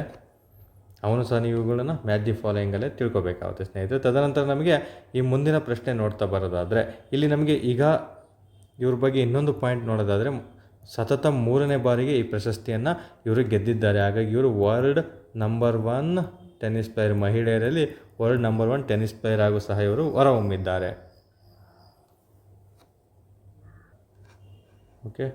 ಇವನು ಸಹ ಇಂಪಾರ್ಟೆಂಟು. ಮ್ಯಾಚ್ ದಿ ಫಾಲೋಯಿಂಗ್ ನಿಮ್ಗೆ ಕೇಳ್ತಾ ಬಂದರೆ ಕಾಲಾನುಕ್ರಮವಾಗಿ ಬರೆಯಿರಿ ಅಂತಲೂ ಸಹ ಕೇಳ್ತಾರೆ, ಅಥವಾ ಹೊಂದಿಸಿ ಬರೆಯಿರಿ ಅಂತಲೂ ಸಹ ನಿಮಗೆ ಕೇಳ್ತಾ ಬರ್ತಾರೆ. ಹೊಂದಿಸಿ ಬರೆಯಿರಿ ಯಾವ ಥರ ಕೇಳ್ತಾರೆ ಅಂದರೆ, ನಿಮಗೆ ಯಾವುದು ಹಾರ್ಡ್ ಕೋರ್ಟು, ಯಾವುದು ಕ್ಲೇ ಕೋರ್ಟು ಅಂತಲೂ ಸಹ ಕೇಳ್ತಾ ಬರ್ತಾನೆ. ಇದೇನು ಆಸ್ಟ್ರೇಲಿಯಾ ಇದೆಯಲ್ಲ, ಇದು ಆಸ್ಟ್ರೇಲಿಯಾದ ಮೆಲ್ಬೋರ್ನಲ್ಲಿ ಜರುಗುವಂತಹ ಒಂದು ಕ್ರೀಡೆ ಆಗಿರುತ್ತೆ. ಇದು ಹಾರ್ಡ್ ಕೋರ್ಟಲ್ಲಿ ಜರುಗುವಂತಹ ಕ್ರೀಡೆ ಆಗಿರುತ್ತೆ ಸ್ನೇಹಿತರೆ. ತದನಂತರ ಫ್ರೆಂಚ್ ಇದೆಯಲ್ಲ, ಇದೊಂದು ಕ್ಲೇ ಕೋರ್ಟ್. ಕ್ಲೇ ಕೋರ್ಟ್ನಲ್ಲಿ ಜರುಗುವಂತಹ ಕ್ರೀಡೆ ಫ್ರೆಂಚ್ ಓಪನ್ ಟೆನ್ನಿಸ್ ಆಗಿರುತ್ತೆ. ಇದು ಫ್ರೆಂಚ್ನ ಪ್ಯಾರಿಸಲ್ಲಿ ಜರುಗುತ್ತದೆ. ತದನಂತರ ವಿಂಬಲ್ಡನ್ ಅಂತ ಏನಿದೆಯಲ್ಲ, ಇದು ಗ್ರಾಸ್ ಗ್ರಾಸ್ ಕೋರ್ಟಲ್ಲಿ ಜರುಗುವಂತಹ ಕ್ರೀಡೆ ಆಗಿರುತ್ತೆ. ಇದು ಎಲ್ಲಿ ಜರುಗುತ್ತದೆ ಅಂತ ಕೇಳಿದರೆ ಲಂಡನ್, UK ಲಂಡನ್ನಲ್ಲಿ ಜರುಗುತ್ತದೆ. ತದನಂತರ US ಓಪನ್ ಇದೆಯಲ್ಲ, ಇದು ನಮಗೆ ಇದನ್ನು ಸಹ ಹಾರ್ಡ್ ಕೋರ್ಟ್ ಆಗಿರುತ್ತೆ. ಇದು ಎಲ್ಲಿ ಜರುಗುತ್ತೆ ಅಂತ ಕೇಳಿದರೆ ನ್ಯೂಯಾರ್ಕ್ನಲ್ಲಿ ಜರುಗುತ್ತಾ ಬರುತ್ತೆ ಸ್ನೇಹಿತರೆ. ಇಷ್ಟರಲ್ಲಿ ಯಾವ ಸಿಟಿಲಿ ಜರುಗ್ಬೋದು, ಇವನು ಕಾಲಾನುಕ್ರಮ, ಇವು ಯಾವ ಒಂದು ಕೋರ್ಟ್ ಆಗಿದೆ ಅಂತಲೂ ಸಹ ನಿಮಗೆ ಎಕ್ಸಾಮಲ್ಲಿ ಪ್ರಶ್ನೆಯನ್ನು ಕೇಳ್ತಾ ಬರ್ತಾರೆ. ಇಷ್ಟರಲ್ಲಿ ತುಂಬ ಹಳೆ ಕ್ರೀಡೆ ಯಾವುದು ಅಂತ ನಿಮಗೆ ಪ್ರಶ್ನೆಯನ್ನು ಕೇಳಲಾದರೆ, ಈ ವಿಂಬಲ್ಡನ್ ಇದೆಯಲ್ಲ, ಇದು ಅತ್ಯಂತ ಹಳೆಯ ಟೆನ್ನಿಸ್ ಟೂರ್ನಿ ಆಗಿರುತ್ತೆ, ನೆನಪಲ್ಲಿರಬೇಕು. ಇದನ್ನು ಸಹ ಪ್ರಶ್ನೆ ಆಗಿದೆ ಸ್ನೇಹಿತರೆ. ತದನಂತರ ಮುಂದಿನ ಪ್ರಶ್ನೆ ನೋಡಿ, ಇದು ಸಹ ಸೇಮ್ ಪುರುಷರಿಗೆ ಸಂಬಂಧಪಟ್ಟಂತೆ ಈ ಪ್ರಶ್ನೆಯನ್ನು ಕೇಳಲಾಗಿದೆ. ಫ್ರೆಂಚ್ ಓಪನ್ ಟೂರ್ನಿ ಅಂದರೆ 2024ರ ಫ್ರೆಂಚ್ ಗ್ರ್ಯಾಂಡ್ ಸ್ಲಾಮ್ ಟೆನ್ನಿಸ್ ಟೂರ್ನಿಯ ಪುರುಷ ಸಿಂಗಲ್ಸ್ ವಿಭಾಗದಲ್ಲಿ ಯಾರು ಜಯ ಗಳಿಸಿದ್ದಾರೆ ಅಂತ ನಿಮಗೆ ಪ್ರಶ್ನೆಯನ್ನು ಕೇಳಲಾಗಿದೆ ಸ್ನೇಹಿತರೆ. ಇದಕ್ಕೆ ಸರಿ ಉತ್ತರ ಬಂದು ನಾವು ಕಾರ್ಲಸ್ ಆಲ್ಕರಾಜ್ ಅವರಾಗಿರ್ತಾರೆ. ಇದಕ್ಕೆ ಸರಿ ಉತ್ತರ ಕಾರ್ಲಸ್ ಆಲ್ಕರಾಜ್ ಅವರಾಗಿರ್ತಾರೆ. ಇವರು ಸ್ಪೇನ್ ದೇಶಕ್ಕೆ ಸಂಬಂಧಪಟ್ಟಂತಹ ಕ್ರೀಡಾಪಟು ಆಗಿರ್ತಾರೆ. ಇನ್ನು ಇವರಿಗೆ ನಮಗೆ ಕಳೆದ ಬಾರಿ ಏನು 2023ರಲ್ಲಿ ಈ ವಿಂಬಲ್ಡನ್ ಆಯ್ತಲ್ಲ, ಈ ವಿಂಬಲ್ಡನಲ್ಲಿ ಪುರುಷರಲ್ಲಿ ಇವರೇ ಸಹ ಜಯವನ್ನು ಗಳಿಸಿರ್ತಾರೆ. ಅದನ್ನು ಸಹ ನಮಗೆ ಇಂಪಾರ್ಟೆಂಟು. ತದನಂತರ ನಮಗೆ ಎಕ್ಸಾಮಲ್ಲಿ ಪ್ರಶ್ನೆ ನೊವಾಕ್ ಜೊಕೋವಿಕ್ ಬಗ್ಗೆ ತುಂಬ ಬಾರಿ ಕೇಳಿದರೆ, ಇವರು ಯಾವ ದೇಶದವರು ಅಂತ ಸರ್ಬಿಯಾ ದೇಶದವರಾಗಿರ್ತಾರೆ. ಇನ್ನು ಜಾನಿಕ್ ಸಿನ್ನರ್ ಅಂತ ಬರ್ತಾರೆ, ಇವರೇನು ಜಾನಿಕ್ ಸಿನ್ನರ್ ಇದಾರಲ್ಲ, ಇವರು ಸಹ ಇಟಲಿ ದೇಶದವರಾಗಿರ್ತಾರೆ. ಇವರು ಇತ್ತೀಚೆಗೆ ಇದೇನು 2024ರ ಆಸ್ಟ್ರೇಲಿಯನ್ ಓಪನ್ ಗೆದ್ದವರು ಯಾರು ಅಂತ ಕೇಳಿದರೆ, 2024ರ ಆಸ್ಟ್ರೇಲಿಯನ್ ಓಪನ್ ಪುರುಷ ವಿಜೇತರು ಯಾರು ಅಂತ ಕೇಳಿದರೆ ಜಾನಿಕ್ ಸಿನ್ನರ್ ಅವರಾಗಿರ್ತಾರೆ. ತುಂಬಾ ಇಂಪಾರ್ಟೆಂಟು. ಇನ್ನು ಇವರು ಜರ್ಮನಿ ದೇಶದವರಾಗಿರ್ತಾರೆ, ನೆನಪಿರಬೇಕು ಸ್ನೇಹಿತರೆ. ತದನಂತರ ಯಾಕಂದರೆ ಇವರನ್ನು ಸೋಲಿಸಿ ಇವರು ಈ ಪ್ರಶಸ್ತಿಯನ್ನು ಗೆದ್ದಿರ್ತಾರೆ, ಹಾಗಾಗಿ ಅದು ಇಂಪಾರ್ಟೆಂಟ್ ಆಗಿರುತ್ತೆ. ಇನ್ನು ಮುಂದಿನ ಪ್ರಶ್ನೆ, ಮಿನಿಟ್ ಮ್ಯಾನ್ 3 ಖಂಡಾಂತರ ಬ್ಯಾಲಿಸ್ಟಿಕ್ ಕ್ಷಿಪಣಿ ಇತ್ತೀಚೆಗೆ ಸುದ್ದಿಯಲ್ಲಿ ಕಂಡುಬಂದಿದ್ದು ಯಾವ ದೇಶ ಅಭಿವೃದ್ಧಿಪಡಿಸಿದೆ ಅಂದರೆ, ನೋಡಿ ಇಲ್ಲಿ ಇಂಪಾರ್ಟೆಂಟ್ ನಮಗೆ ಮಿನಿಟ್ ಮ್ಯಾನ್ 3 ಅಂದರೆ ಇದು ಯಾಂತಹ ಕ್ಷಿಪಣಿ ಅಂತ ಕೇಳ್ತಾರೆ. ಖಂಡಾಂತರ ಬ್ಯಾಲಿಸ್ಟಿಕ್ ಕ್ಷಿಪಣಿ ಆಗಿರುತ್ತೆ ಸ್ನೇಹಿತರೆ. ಇದನ್ನು ಹೊರಡಿಸಿದ್ದು ಅಥವಾ ಇದು ಯಾವ ದೇಶಕ್ಕೆ ಸಂಬಂಧಪಟ್ಟಿದೆ ಅಂತ ಪ್ರಶ್ನೆ ಕೇಳಲಾಗಿದೆ. ಇದು US ಅಂದರೆ ಅಮೆರಿಕ ದೇಶಕ್ಕೆ ಸಂಬಂಧಪಟ್ಟಂತಹ ಒಂದು ಖಂಡಾಂತರ ಬ್ಯಾಲಿಸ್ಟಿಕ್ ಕ್ಷಿಪಣಿ ಆಗಿರುತ್ತೆ ಸ್ನೇಹಿತರೆ. ಇನ್ನು ಭಾರತ ಅಂತ ಬಂದಾಗ ಪ್ರಮುಖ ಕ್ಷಿಪಣಿಗಳು ಎಲ್ಲರೂ ಸಹ ಓದಿರ್ತೀರ. ಈ ಅಗ್ನಿ ಆಗಿರ್ಬೋದು, ನಂತರ ಪೃಥ್ವಿ ಆಗಿರ್ಬೋದು, ನಂತರ ಧನುಷ್ ಆಗಿರ್ಬೋದು, ಮತ್ತು ಶೌರ್ಯ, ಇವೆಲ್ಲವೂ ಸಹ ಭಾರತದ ಪ್ರಮುಖ ಕ್ಷಿಪಣಿಗಳಾಗಿರ್ತವೆ. ಇವು ಎಂತಹ ಕ್ಷಿಪಣಿಗಳಂತ ನಿಮಗೆ ಎಕ್ಸಾಮಲ್ಲಿ ಪ್ರಶ್ನೆಯನ್ನು ಕೇಳಲಾಗುತ್ತದೆ, ಅದು ಇಂಪಾರ್ಟೆಂಟು, ಅದನ್ನು ನೀವು ನೆನಪಲ್ಲಿರಬೇಕಾಗುತ್ತೆ. ಇವು ಭೂಮಿಯಿಂದ ಭೂಮಿಗೆ, ಓಕೆ, ಭೂಮಿಯಿಂದ ಭೂಮಿಗೆ ಹಾರುವಂತಹ ಕ್ಷಿಪಣಿಗಳು ಯಾವುವು ಅಂತ ಕೇಳಿದರೆ ಈ ಮೇಲಿನ 4 ಆಗಿರ್ತವೆ ಸ್ನೇಹಿತರೆ, ನೆನಪಿರ್ಬೇಕಂದ್ರೆ ಸರ್ಫೇಸ್ ಟು ಸರ್ಫೇಸ್ ಆಗಿರುತ್ತೆ. ತದನಂತರ ನಮಗೆ ಇನ್ನೂ ಬರ್ತವೆ ಈ ತ್ರಿಶೂಲ ಅಂತ, ಆಕಾಶ್ ಅಂತ, ಮತ್ತು ಬರಾಕ್, ಇದು ಇಸ್ರೇಲ್ ದೇಶದೊಂದಿಗೆ ಜೊತೆಗೆ ಮಾಡಿದ್ದು, ಇದನ್ನು ಸಹ ಇಂಪಾರ್ಟೆಂಟು.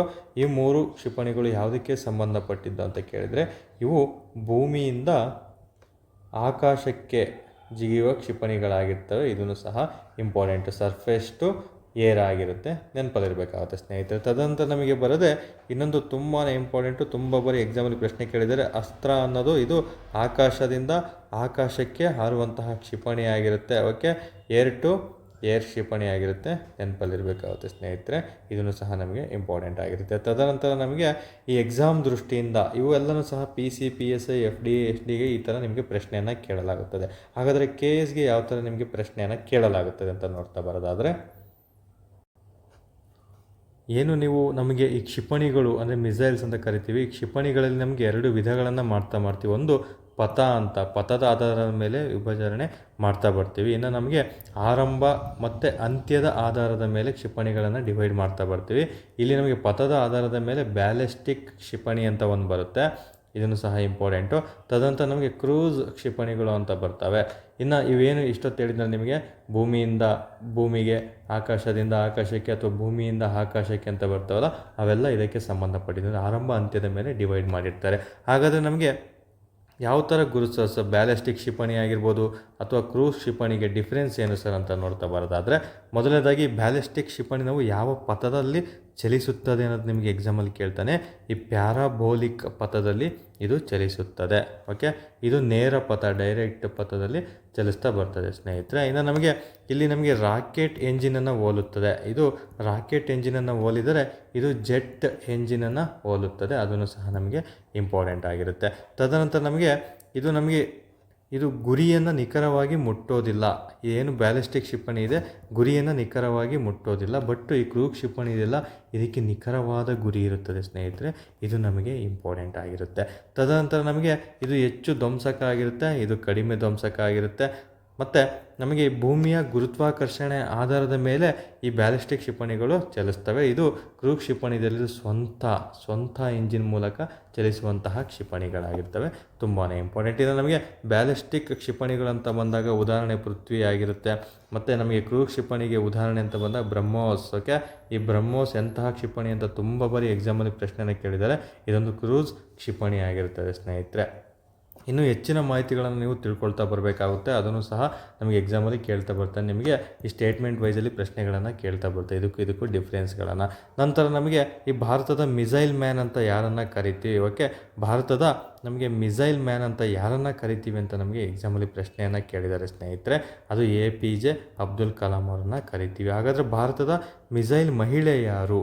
ಓಕೆ, ಕ್ಷಿಪಣಿ ಮಹಿಳೆ ಅಥವಾ ಮಿಸೈಲ್ ಮಹಿಳೆ ಯಾರು ಅಂತ ಕೇಳ್ತಾ ಬರ್ತಾರೆ. ಟೆಸ್ಸಿ ಥಾಮಸ್ ಅವರಾಗಿರ್ತಾರೆ. ಟೆಸ್ಸಿ ಥಾಮಸ್ ಅವರನ್ನು ನಾವು ಭಾರತದ ಮಿಸೈಲ್ ಮಹಿಳೆ ಅಂದರೆ ಕ್ಷಿಪಣಿ ಮಹಿಳೆ ಅಂತ ಕರಿತಾ ಬರ್ತೀವಿ ಸ್ನೇಹಿತರೆ, ಅದನ್ನು ಸಹ ಇಂಪಾರ್ಟೆಂಟ್. ನಮಗೆ ಇವೇನು ಮಿಸೈಲ್ಗಳು ಬರ್ತಾವಲ್ಲ ಇವನ್ನೆಲ್ಲ ಹ್ಯಾಂಡ್ ಓವರ್ ನಮಗೆ ಅದನ್ನು ಯಾವ ಒಂದು ಅಡಿಯಲ್ಲಿ ವರ್ಕ್ ಆಗ್ತಾವೆ DRDO ಸಂಸ್ಥೆ ಇವುಗಳನ್ನು ಹ್ಯಾಂಡಲ್ ಮಾಡ್ತಾ ಇರುತ್ತೆ. ಇದರ ಕೇಂದ್ರ ಕಚೇರಿಯಲ್ಲಿದೆ, ಎಷ್ಟೆಲ್ಲ ಸ್ಥಾಪನೆ ಆಗಿದೆ, ಇದರ ಕಾರ್ಯಗಳನ್ನು ಆಲ್ರೆಡಿ ನಾನು ನಿಮಗೆ ತಿಳಿಸ್ಕೊಟ್ಟಿದ್ದೀನಿ, ಮತ್ತೆ ಹೇಳೋದಕ್ಕೆ ಬರಲ್ಲ ಸ್ನೇಹಿತರೆ, ಪ್ರೀವಿಯಸ್ ವಿಡಿಯೋಗಳಲ್ಲಿ ತಿಳಿಸ್ಕೊಟ್ಟಿರ್ತೇನೆ. ಇನ್ನು ಮುಂದಿನ ಪ್ರಶ್ನೆ, ಓಕೆ, ಇದು ವಿಜ್ಞಾನಕ್ಕೆ ಸಂಬಂಧಪಟ್ಟಂತಹ ಒಂದು ಪ್ರಶ್ನೆ ಆಗಿರುತ್ತೆ. H5N2 ವೈರಸ್ ಕೆಲವೊಮ್ಮೆ ಸುದ್ದಿಗಳಲ್ಲಿ ಕಂಡುಬರುತ್ತದೆ, ಇದು ಯಾವ ಕಾಯಿಲೆಗೆ ಸಂಬಂಧಪಟ್ಟಿದೆ ಅಂತ ನಿಮಗೆ ಪ್ರಶ್ನೆಯನ್ನು ಕೇಳಲಾಗುತ್ತದೆ. ಇದು ಬರ್ಡ್ ಫ್ಲೂ. ಓಕೆ, ಏನು ನೀವು ಕನ್ನಡದಲ್ಲಿ ಅಕ್ಕಿ ಅಥವಾ ಪಕ್ಷಿ ಜ್ವರ ಅಂತ ಕರಿತೀರಲ್ಲ, ಇದಕ್ಕೆ ಸಂಬಂಧಪಟ್ಟಿರುವಂತಹ ಒಂದು ಕಾಯಿಲೆ ಆಗಿರುತ್ತೆ. ಯಾವುದು? H5 ಮತ್ತು N2 ಅನ್ನೋದು ನೆನಪಲ್ಲಿರಬೇಕಾಗುತ್ತೆ ಸ್ನೇಹಿತರೆ. ಈ ಅಕ್ಕಿ ಜ್ವರ ಮೊದಲ ಬಾರಿಗೆ ಎಲ್ಲಿ ಕಾಣಿಸಿಕೊಂಡಿತ್ತು ಅಂತ ನಿಮಗೆ ಹಳೇ ಪ್ರೀವಿಯಸ್ ಇಯರ್ ಎಕ್ಸಾಮಲ್ಲಿ ಪ್ರಶ್ನೆಯನ್ನು ಕೇಳಲಾಗಿದೆ. ಅದು ಥೈಲ್ಯಾಂಡ್ ದೇಶದಲ್ಲಿ ಮೊದಲು ಕಾಣಿಸ್ಕೊಂಡಿರುವಂತಹ ಒಂದು ಕಾಯಿಲೆ ಆಗಿರ್ತದೆ ಸ್ನೇಹಿತರೆ. ನಮಗೆ ನೋಡಿ ಇಲ್ಲಿ ಎಚ್ ಅನ್ನೋದು ನಮಗೆ ತುಂಬಾ ಇಂಪಾರ್ಟೆಂಟು. ಹೆಚ್ಚು ಏನನ್ನು ಸೂಚಿಸುತ್ತದೆ, ಏನನ್ನು ಸೂಚಿಸುತ್ತದೆ ಅನ್ನೋದು ಇಂಪಾರ್ಟೆಂಟ್ ಆಗುತ್ತೆ. ಬಂದು ನಮಗೆ ಹಿಮೋಗ್ಲೋಬಿನ್ ಗ್ಲೂಟಿನ್ ಎಂಬ ಅರ್ಥವನ್ನು ಸೂಚಿಸುತ್ತದೆ. ಅದೇ ಥರ ಎನ್ ಅನ್ನೋದು ನಮಗೆ neuro meridian, okay, neuro meridian ಎಂಬ ಪದವನ್ನು ಸೂಚಿಸುತ್ತದೆ, ಅಂದರೆ ಅರ್ಥವನ್ನು ಸೂಚಿಸ್ತದೆ ಸ್ನೇಹಿತರೆ. ಇದನ್ನು ಸಹ ನಮಗೆ ಎಕ್ಸಾಮಲ್ಲಿ ಇಂಪಾರ್ಟೆಂಟ್ ಆಗುತ್ತೆ. ಅದೇ ಥರ ನಮಗೆ H1N1 ಅಂತ ಒಂದು ಬರುತ್ತೆ. ಇದು ಯಾವುದಕ್ಕೆ ಸಂಬಂಧಪಟ್ಟಿದೆ, ಯಾವ ಒಂದು ಕಾಯಿಲೆಗೆ ಅಂದರೆ ಹಂದಿ ಜ್ವರ, ಓಕೆ, ಸ್ವೈನ್ ಫ್ಲೂ ಆಗಿರುತ್ತೆ. ಹಂದಿ ಜ್ವರ ಸ್ವೈನ್ ಫ್ಲೂ ಆಗಿರುತ್ತೆ. ಇದು H1N1 ಹಂದಿ ಜ್ವರಕ್ಕೆ ಸಂಬಂಧಪಟ್ಟಿರುತ್ತೆ. ಇದು ಮೊದಲು ಕಾಣಿಸ್ಕೊಂಡಿದ್ದು ಎಲ್ಲಿ ಅಂತ ಕೇಳಿದರೆ ನಿಮಗೆ ಮೆಕ್ಸಿಕೋ ಸಿಟಿಯಲ್ಲಿ ಆಗಿರ್ತದೆ. ಅಮೇರಿಕದ ಮೆಕ್ಸಿಕೋ ಸಿಟಿಯಲ್ಲಿ ಇದು ಕಂಡಿರ್ತದೆ ಸ್ನೇಹಿತರೆ. ತದನಂತರ ನಮಗೆ ಓಕೆ, ಈ ಹಂದಿ ಜ್ವರಕ್ಕೆ ಒಂದು ಟ್ಯಾಬ್ಲೆಟ್ ಯೂಸ್ ಮಾಡ್ತಾರೆ. ಅದನ್ನು ಸಹ ನಮಗೆ ಒಂದು ಸಲ ಎಕ್ಸಾಮಲ್ಲಿ, ಸೆಂಟ್ರಲ್ ಗೌರ್ಮೆಂಟ್ ಎಕ್ಸಾಮಲ್ಲಿ ಪ್ರಶ್ನೆಯನ್ನು ಕೇಳಿದರೆ ಈ ಕಾಂಬಿ ಫ್ಲೂ ಎಂಬ ಮಾತ್ರೆಯನ್ನು ಯಾವ ಕಾಯಿಲೆಗೆ ಯೂಸ್ ಮಾಡ್ತಾರೆ ಅಂದರೆ H1N1ಗೆ ಸಂಬಂಧಪಟ್ಟಂತೆ ಯೂಸ್ ಮಾಡ್ತಾರೆ ಸ್ನೇಹಿತರೆ. ಇದೇನು H5N2 ಅಂತ ಇದೆ, ಅದೇ ಥರ ನಿಮಗೆ H5N1 ಅಂತಲೂ ಬರುತ್ತೆ, N2 N3 N4 ಈ ಥರನೂ ಬರುತ್ತೆ. ಬಟ್ ನೀವು ನೆನಪಲ್ಲಿ ಇಡಬೇಕಿರೋದು ಇಲ್ಲಿ ಕೇವಲ H5 ಅನ್ನೋದು ಇಂಪಾರ್ಟೆಂಟು. ಇದು ನಮಗೆ ಅಕ್ಕಿ ಜ್ವರಕ್ಕೆ ಸಂಬಂಧಪಟ್ಟಿರುತ್ತೆ. H1 ಅಂತ ಬಂತಂದರೆ ಅದು ಹಂದಿ ಜ್ವರಕ್ಕೆ ಸಂಬಂಧಪಟ್ಟಿರುತ್ತೆ. ಅದನ್ನು ಸಹ ನಮಗೆ ಇಂಪಾರ್ಟೆಂಟ್ ಆಗಿರುತ್ತೆ ಸ್ನೇಹಿತರೆ. ಇನ್ನು H5N2 ಹಂದಿ ಜ್ವರ, ಅಕ್ಕಿ ಜ್ವರ ಯಾವ ಕಾಯಿಲೆ, ಯಾವುದರಿಂದ ಹರಡುತ್ತದೆ ಅಂತ ಪ್ರಶ್ನೆ ಕೇಳ್ತಾರೆ. ಅದು ವೈರಸ್ ಆಗಿರುತ್ತೆ. ಓಕೆ, ಇಲ್ಲಿದೆ ನೋಡಿ, ಅದು ವೈರಸ್ಸಿಂದ ಹರಡುವಂತಹ ಒಂದು ಕಾಯಿಲೆಗಳಾಗಿರ್ತವೆ. ನಿಮಗೆ ಎಕ್ಸಾಮ್ ದೃಷ್ಟಿಯಿಂದ ವೈರಸ್ನಿಂದ ಯಾವ ಕಾಯಿಲೆಗಳು ಹರಡುತ್ತವೆ, ಬ್ಯಾಕ್ಟೀರಿಯಾದಿಂದ ಯಾವ ಕಾಯಿಲೆಗಳು ಬರ್ತವೆ, ಶಿಲೀಂಧ್ರದಿಂದ ಅಥವಾ ಪ್ರೋಟೋಜೋವದಿಂದ ಯಾವ ಕಾಯಿಲೆಗಳು ಹರಡುತ್ತವೆ ಅನ್ನೋದು ನಮಗೆ ತುಂಬ ಬಾರಿ ಪ್ರಶ್ನೆಗಳನ್ನು ಕೇಳ್ತಾ ಬರುತ್ತೆ ಸ್ನೇಹಿತರೆ. ಅವನ್ನೆಲ್ಲ ಸಹ ನೀವು ರಿವಿಷನ್ ಮಾಡ್ಕೊಂಡಿರ್ಬೇಕಾಗುತ್ತೆ. ಸೈನ್ಸಲ್ಲಿ ಇವನ್ನ ಕೇಳ್ತಾ ಬರ್ತಾರೆ. ಇನ್ನು ಮುಂದಿನ ಪ್ರಶ್ನೆ, ಪಾಕಿಸ್ತಾನವು ಇತ್ತೀಚೆಗೆ ತನ್ನ ಮೊಟ್ಟ ಮೊದಲ ಚಂದ್ರನ ಮಿಷನ್, ಓಕೆ, ಇದು ಇಂಪಾರ್ಟೆಂಟು, ಮೊಟ್ಟ ಮೊದಲ ಚಂದ್ರನ ಮಿಷನ್ ಐಕ್ಯೂಬ್ ಕಾಮರನ್ನು ಯಾವ ದೇಶದ ಸಹಯೋಗದೊಂದಿಗೆ ಪ್ರಾರಂಭಿಸಿತು ಅಂತ ನಿಮಗೆ ಪ್ರಶ್ನೆಯನ್ನು ಕೇಳಲಾಗಿರ್ತದೆ ಸ್ನೇಹಿತರೆ. ಇನ್ನು ಇದಕ್ಕೆ ಸರಿ ಉತ್ತರ ಬಂದು ಎಲ್ಲರೂ ಸಹ ಗೊತ್ತಿರುತ್ತೆ. ಭಾರತ ಅಂತೂ ಸಪೋರ್ಟ್ ಇರಲ್ಲ, ಇರಾನು ಸಪೋರ್ಟ್ ಇರಲ್ಲ. ಇದಕ್ಕೆ ಸಪೋರ್ಟ್ ಇದ್ದರೆ ಚೀನಾ ದೇಶ ಸಪೋರ್ಟ್ ಮಾಡಿರುತ್ತದೆ. ಓಕೆ, ಚೀನಾ ದೇಶದ ಸಹಾಯದೊಂದಿಗೆ ಪಾಕಿಸ್ತಾನವು ಮೊಟ್ಟ ಮೊದಲ ಚಂದ್ರನ ಮಿಷನನ್ನು ಉಡಾವಣೆ ಮಾಡಿರ್ತಾರೆ ಸ್ನೇಹಿತರೆ. ಇನ್ನು ಮುಂದಿನ ಪ್ರಶ್ನೆ ನೋಡಿ, ಯಾವ ದಿನವನ್ನು ವಿಶ್ವ ರೆಡ್ ಕ್ರಾಸ್ ಮತ್ತು ರೆಡ್ ಕ್ರೆಸೆಂಟ್ ಡೇ ಅಂತ ಆಚರಿಸ್ತೀವಿ ಅಥವಾ ಎಂದು ಕರೆಯಲಾಗುತ್ತೆ ಅಂತ ಪ್ರಶ್ನೆಯನ್ನು ಕೇಳಲಾಗುತ್ತದೆ. ಇದಕ್ಕೆ ಸರಿ ಉತ್ತರ ಬಂದು ಮೇ 8ರಂದು ನಾವು ವಿಶ್ವ ರೆಡ್ ಕ್ರಾಸ್ ದಿನವನ್ನು ಕರೀತಾ ಬರ್ತೀವಿ. ಇದು ತುಂಬಾ ಇಂಪಾರ್ಟೆಂಟು, ತುಂಬ ಬಾರಿ ಎಕ್ಸಾಮಲ್ಲಿ ಇದೇ ಪ್ರಶ್ನೆ ರಿಪೀಟ್ ಆಗ್ತಾ ಬರುತ್ತೆ. ಇನ್ನು ಮೇ 11 ಇದೆಯಲ್ಲ, ಇಲ್ಲಿ ಈ ಮೇ 11ನ್ನು ನಾವು ರಾಷ್ಟ್ರೀಯ ತಂತ್ರಜ್ಞಾನದ ದಿನವನ್ನು ಆಚರಣೆ ಮಾಡ್ತೀವಿ. ರಾಷ್ಟ್ರೀಯ ತಂತ್ರಜ್ಞಾನ ದಿನ ಆಗಿರುತ್ತೆ. ತದನಂತರ ನಮಗೆ ಈ ಮೇ 22 ಇದೆಯಲ್ಲ, ಇದು ಜೀವ ವೈವಿಧ್ಯತೆ ದಿನ. ಓಕೆ, ಜೀವ ವೈವಿಧ್ಯತೆ ದಿನವನ್ನು ಯಾವಾಗ ಆಚರಣೆ ಮಾಡ್ತೀವಿ ಅಂತ ಕೇಳಿದರೆ ಅದು ಮೇ 22 ಆಗಿರುತ್ತೆ. ಇನ್ನು ಮೇ 31 ಹಳೆ ಜೂನ್ ಫಸ್ಟ್ ವೀಕ್ ಕ್ಲಾಸಲ್ಲಿ ಹೇಳಿದೆ, ತಂಬಾಕು ದಿನ, ವಿಶ್ವ ತಂಬಾಕು ರಹಿತ ದಿನವನ್ನು ಯಾವಾಗ ಆಚರಣೆ ಮಾಡ್ತೀವಿ ಅಂತ ಕೇಳಿದರೆ ಮೇ 31 ಆಗಿರುತ್ತೆ ಸ್ನೇಹಿತರೆ. ತುಂಬಾ ಇಂಪಾರ್ಟೆಂಟ್. ಇನ್ನು ಮೇ 1 ಎಲ್ಲರಿಗೂ ಸಹ ಗೊತ್ತಿರುತ್ತೆ, ಕಾರ್ಮಿಕರ ದಿನವನ್ನು ಆಚರಣೆ ಮಾಡ್ತೀವಿ. ತದನಂತರ ನಮಗೆ ಮೇ 3 ಇದನ್ನು ಸಹ ಇಂಪಾರ್ಟೆಂಟು. ಮೇ 3 ಪತ್ರಿಕಾ ದಿನವನ್ನಾಗಿ ಆಚರಣೆ ಮಾಡ್ತಾ ಬರ್ತೀವಿ, ಅದನ್ನು ಇಂಪಾರ್ಟೆಂಟ್ ಆಗಿರುತ್ತೆ. ತದನಂತರ ನಮಗೆ ಬರೋದು ಮೇ 12 ಈ ನರ್ಸ್ ಡೇ ಅಂದೆ ಯೂಸನ್ನು ಮಾಡ್ತೀವಿ. ಅಂತಾರಾಷ್ಟ್ರೀಯ ನರ್ಸ್ಗಳ ದಿನವನ್ನು ಯಾವಾಗ ಯೂಸ್ ಮಾಡ್ತೀವಿ ಅಂದರೆ ಮೇ 12ರಂದು ಆಚರಣೆ ಮಾಡ್ತಾ ಬರ್ತೀವಿ ಸ್ನೇಹಿತರೆ. ಇನ್ನು ಈ ವಿಶ್ವ ರೆಡ್ ಕ್ರಾಸ್ ದಿನ ಅಂತ ಏನು ಓದಿದ್ರಲ್ಲ, ಇದ್ರ ಬಗ್ಗೆ ತಿಳ್ಕೊಳ್ತಾ ಬರೋದಾದರೆ, ಈ ವಿಶ್ವ ರೆಡ್ ಕ್ರಾಸ್ ಸಂಸ್ಥೆ ಅಂದರೆ ಇಂಟರ್ನ್ಯಾಷನಲ್ ರೆಡ್ ಕ್ರಾಸ್ ಸಂಸ್ಥೆಯನ್ನು ಸ್ಥಾಪಕರು ಯಾರು ಅಂತ ನಿಮಗೆ ಪ್ರಶ್ನೆ ಕೇಳಲಾಗುತ್ತದೆ. Henry Dunant ಅವರಾಗಿರ್ತಾರೆ. ಎಷ್ಟರಲ್ಲಿ ಸ್ಥಾಪನೆ ಮಾಡಿದ್ರು ಅನ್ನೋದು ಸಹ ನಮಗೆ ಇಂಪಾರ್ಟೆಂಟು ಪ್ರಶ್ನೆ ಆಗಿದೆ. 1863ರಲ್ಲಿ. ಇದರ ಕೇಂದ್ರ ಕಚೇರಿಯೂ ಸಹ ಪ್ರಶ್ನೆ ಆಗಿದೆ. ಸ್ವಿಟ್ಜರ್ಲ್ಯಾಂಡ್ನ ಜಿನೇವಾದಲ್ಲಿ ಇದರ ಕೇಂದ್ರ ಕಚೇರಿ ಇದೆ ಸ್ನೇಹಿತರೆ. ಇದು ಇಂಪಾರ್ಟೆಂಟು, ನೆನಪಲ್ಲಿರಬೇಕಾಗುತ್ತೆ. ತದನಂತರ ಮುಂದಿನ ಪ್ರಶ್ನೆ, ರಾಜ್ಯದಲ್ಲಿ ಕಾಡ್ಗಿಚ್ಚು ತಡೆಯಲು ಇತ್ತೀಚೆಗೆ ಯಾವ ರಾಜ್ಯವು ಫಿರೋ ಲಾವೋ ಪೈಸೆ ಪಾವೋ ಎಂಬ ಅಭಿಯಾನವನ್ನು ಆರಂಭಿಸಿದೆ ಅಂತ ಪ್ರಶ್ನೆ ಕೇಳಲಾಗುತ್ತದೆ. ಇದಕ್ಕೆ ಸರಿಯಾದ ಉತ್ತರ ಬಂದು ಹರಿಯಾಣ ಆಗಿರುತ್ತದೆ. ಇದನ್ನು ಸಹ ಇಂಪಾರ್ಟೆಂಟು. ಸಾರಿ ಸ್ನೇಹಿತರೆ, ಇದು ತಪ್ಪು ಉತ್ತರ. ಇದಕ್ಕೆ ಸರಿ ಉತ್ತರ ಬಂದು ಉತ್ತರಾಖಂಡ ಆಗಿರುತ್ತೆ. ಈ ಫಿರೋ ಲಾವೋ ಪೈಸೆ ಪಾವೋ ಎಂಬ ಅಭಿಯಾನವನ್ನು ಆರಂಭಿಸಿದ್ದು ಯಾವ ಒಂದು ರಾಜ್ಯ ಅಂತ ಕೇಳಿದರೆ UK, ಉತ್ತರಾಖಂಡ ಆಗಿರುತ್ತೆ, ನೆನಪಲ್ಲಿರಬೇಕಾಗುತ್ತೆ. ಇನ್ನು ಮುಂದಿನ ಪ್ರಶ್ನೆ ಈ ಥರ ಪ್ರಶ್ನೆಗಳು ಸಹ ಜಾಸ್ತಿ ಕೇಳ್ತಾ ಬರ್ತಾರೆ, ನೆನಪಲ್ಲಿರಬೇಕಾಗುತ್ತೆ. ಅಜೆಂಡಾ 2063, ಅಜೆಂಡಾ 2063 ಇತ್ತೀಚೆಗೆ ಸುದ್ದಿಯಲ್ಲಿ ಕಂಡು ಬಂದಿದೆ. ಇದು ಯಾವ ಸಂಸ್ಥೆಗೆ ಸಂಬಂಧಿಸಿದಂತೆ ಆಗಿರುತ್ತೆ ಸ್ನೇಹಿತರೆ? ಇದು ಆಫ್ರಿಕನ್ ಯೂನಿಯನ್ ಸಂಸ್ಥೆಗೆ ಸಂಬಂಧಪಟ್ಟಂತಹ ಒಂದು ವಿಷಯ ಆಗಿರುತ್ತೆ. ಇದೊಂದು ಆಫ್ರಿಕಾದ ಅಭಿವೃದ್ಧಿಗಾಗಿ, ಮುಂದಿನ 50 ವರ್ಷ ಆಫ್ರಿಕಾದ ಅಭಿವೃದ್ಧಿಗಾಗಿ ಈ ಮಾರ್ಗವನ್ನು ಅಂದರೆ ಇದೊಂದು ಹೆಸರಿನಿಂದ ನಾವು ಸೂಚಿಸಿ ಇದರ ಅಭಿವೃದ್ಧಿಗೆ ಶ್ರಮವಹಿಸಲು ಈ ಒಂದು ಅಜೆಂಡಾ 2063 ಎಂಬ ಕಾರ್ಯಕ್ರಮವನ್ನು ಆಫ್ರಿಕನ್ ಯೂನಿಯನ್ ಜಾರಿಗೆ ತಂದಿರ್ತದೆ ಸ್ನೇಹಿತರೆ. ಇನ್ನು ಆಫ್ರಿಕನ್ ಯೂನಿಯನ್ ಒಟ್ಟು ಎಷ್ಟು ಸದಸ್ಯತ್ವ ಪಡೆದಿದೆ ಅಂದರೆ ಎಷ್ಟು ದೇಶಗಳ ಸದಸ್ಯ ರಾಷ್ಟ್ರವಾಗಿದೆ ಅಂದರೆ 55 ದೇಶಗಳನ್ನು ಒಳಗೊಂಡಿದೆ ಆಫ್ರಿಕನ್ ಯೂನಿಯನ್ ಆಗಿರುತ್ತೆ, ನೆನಪಲ್ಲಿರಬೇಕು. ಇನ್ನು ಇದರ ಕೇಂದ್ರ ಕಚೇರಿ ಹೆಡ್ ಕ್ವಾರ್ಟರ್ಸ್, ಆಫ್ರಿಕನ್ ಯೂನಿಯನ್ನ ಹೆಡ್ ಕ್ವಾರ್ಟರ್ಸ್ ಎಲ್ಲಿದೆ ಅಂತ ಪ್ರಶ್ನೆ ಕೇಳಲಾಗುತ್ತದೆ. ಅದು ಅಡೀಸ್ ಅಬಾಬಾ ಆಗಿರುತ್ತೆ. ಇದು ಎಲ್ಲಿ ಬರುತ್ತೆ ಅಂದರೆ ಇಥಿಯೋಪಿಯಾದಲ್ಲಿದೆ ಸ್ನೇಹಿತರೆ. ಇದನ್ನು ಸಹ ಇಂಪಾರ್ಟೆಂಟು ಎಕ್ಸಾಮಲ್ಲಿ ಪ್ರಶ್ನೆ ಆಗಿದೆ. ಇನ್ನು ಇದರ ಸ್ಥಾಪನೆ ಆದಂತಹ ವರ್ಷ, AU ಸ್ಥಾಪನೆ ಆದಂಥ ವರ್ಷ 1963ರಲ್ಲಿ ಸ್ಥಾಪನೆ ಆಗಿರುತ್ತೆ. ತದನಂತರ ನಮಗೆ UN ಅಂತ ಬರುತ್ತೆ. UN ಎಷ್ಟರ ಸ್ಥಾಪನೆ ಆಯಿತು ಎಲ್ಲರೂ ಸಹ ಗೊತ್ತಿರುತ್ತೆ, 1945 ಅಕ್ಟೋಬರ್ 24ರಂದು ಇದು ಸ್ಥಾಪನೆ ಆಗಿರುತ್ತೆ ಸ್ನೇಹಿತರೆ. ವಿಶ್ವಸಂಸ್ಥೆ ದಿನವನ್ನು ಹಿಂದೆ ಅಂದರೆ ಅಕ್ಟೋಬರ್ 24ರಲ್ಲೇ ಆಚರಣೆ ಮಾಡ್ತಾ ಬರ್ತಾರೆ. ಇನ್ನು UN ಟೋಟಲ್ ಎಷ್ಟು ಕಂಟ್ರಿಗಳನ್ನು ಒಳಗೊಂಡಿರುವಂತಹ ಒಂದು ಒಕ್ಕೂಟ ಅಥವಾ ಆರ್ಗನೈಸೇಷನ್ ಆಗಿರುತ್ತೆ ಅಂತ ಪ್ರಶ್ನೆಯನ್ನು ಕೇಳಲಾಗುತ್ತದೆ.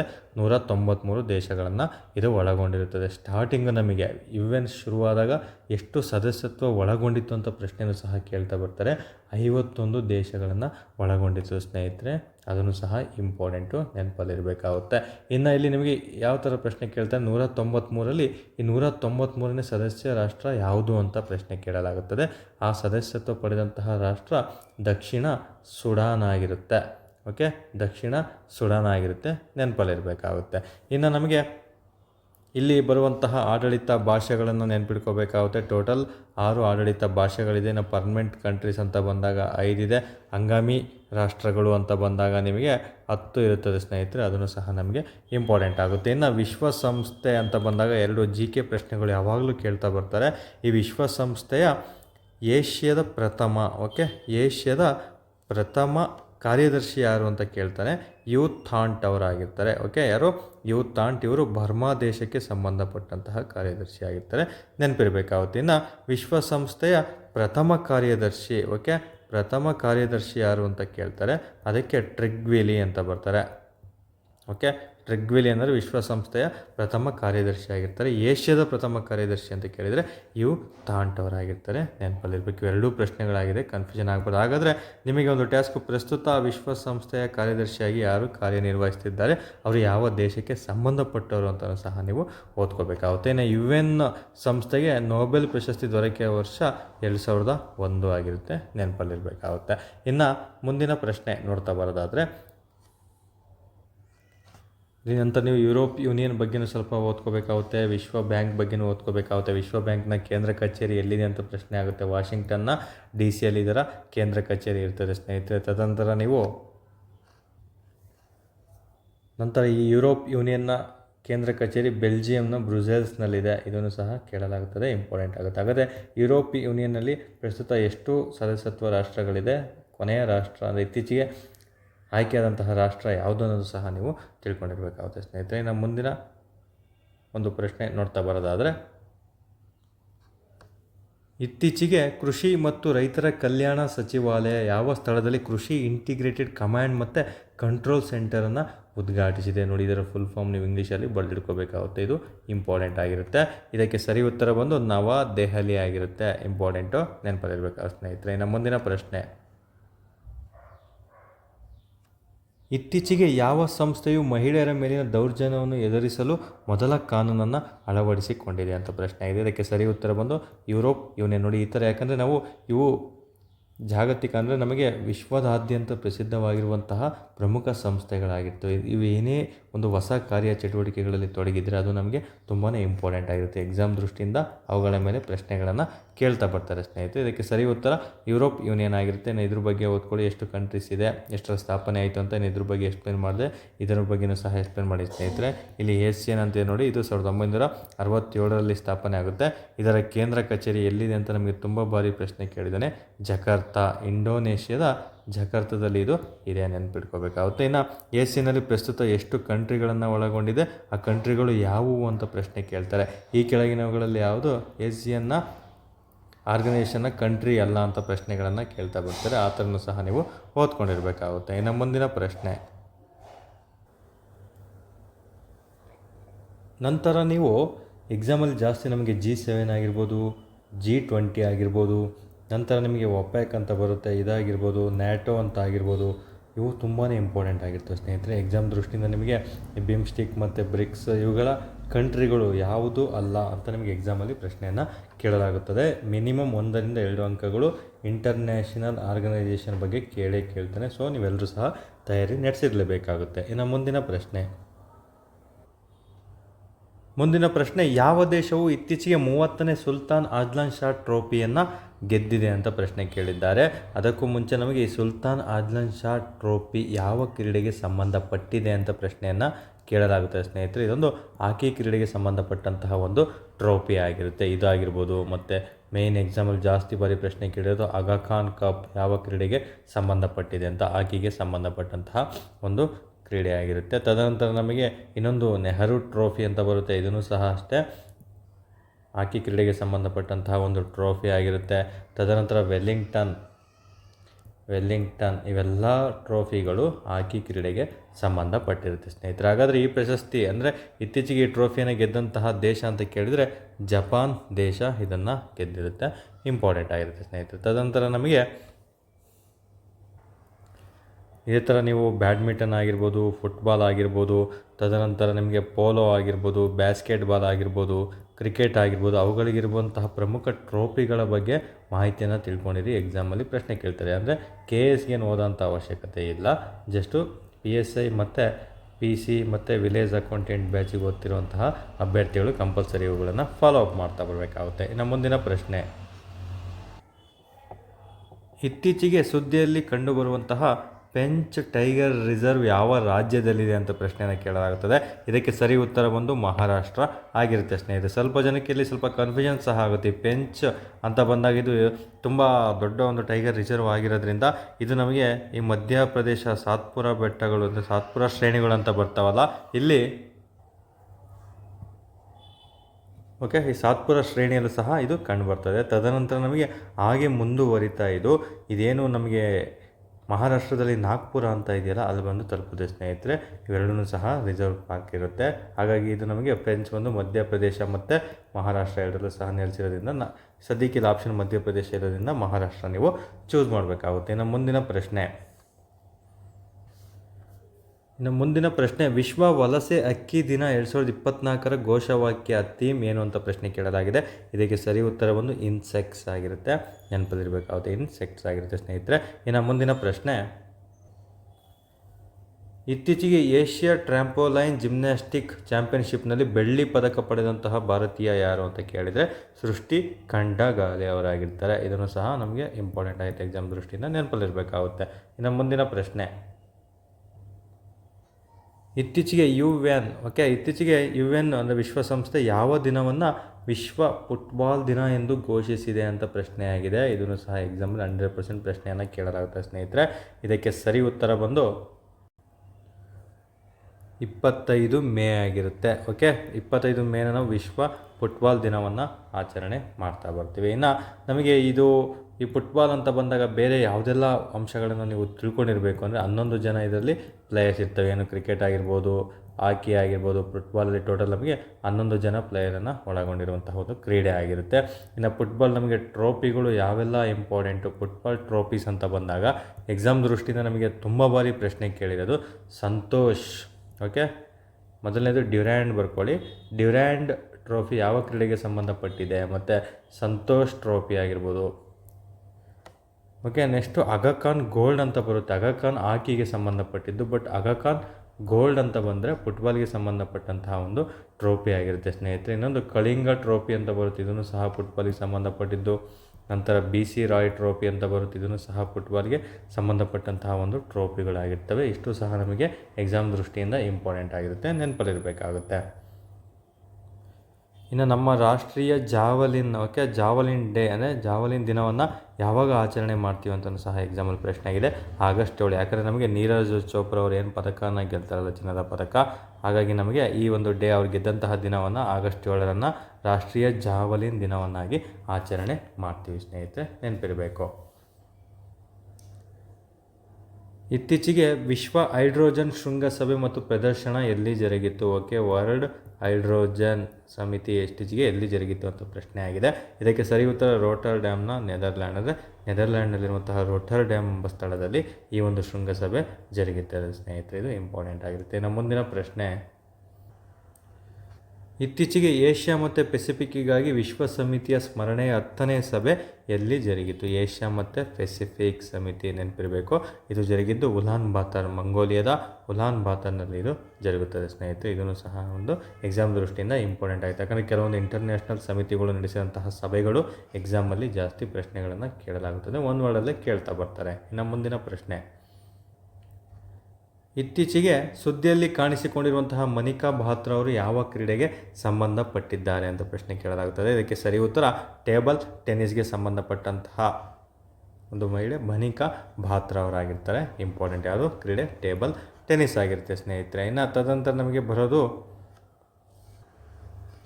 ಈ ಟೇಬಲ್ ಟೆನ್ನಿಸ್ ಅನ್ನೋದು ಯಾವ ದೇಶದ ಒಂದು ರಾಷ್ಟ್ರೀಯ ಕ್ರೀಡೆ ಅಂತ ಕೇಳಿದರೆ ಚೀನಾ ದೇಶದ ಒಂದು ರಾಷ್ಟ್ರೀಯ ಕ್ರೀಡೆ ಆಗಿರುತ್ತೆ, ನೆನಪಲ್ಲಿರಬೇಕಾಗುತ್ತೆ ಸ್ನೇಹಿತರೆ. ಹೇಗೆ ಭಾರತದಲ್ಲಿ ನಾವು ಹಾಕಿನ ರಾಷ್ಟ್ರೀಯ ಕ್ರೀಡೆ ಅಂತ ಕನ್ಸಿಡರ್ ಮಾಡ್ತೀವೋ ಅದೇ ಥರ ಚೀನಾ ದೇಶದಲ್ಲಿ ರಾಷ್ಟ್ರೀಯ ಕ್ರೀಡೆ ಟೇಬಲ್ ಟೆನ್ನಿಸ್ ಆಗಿರುತ್ತೆ.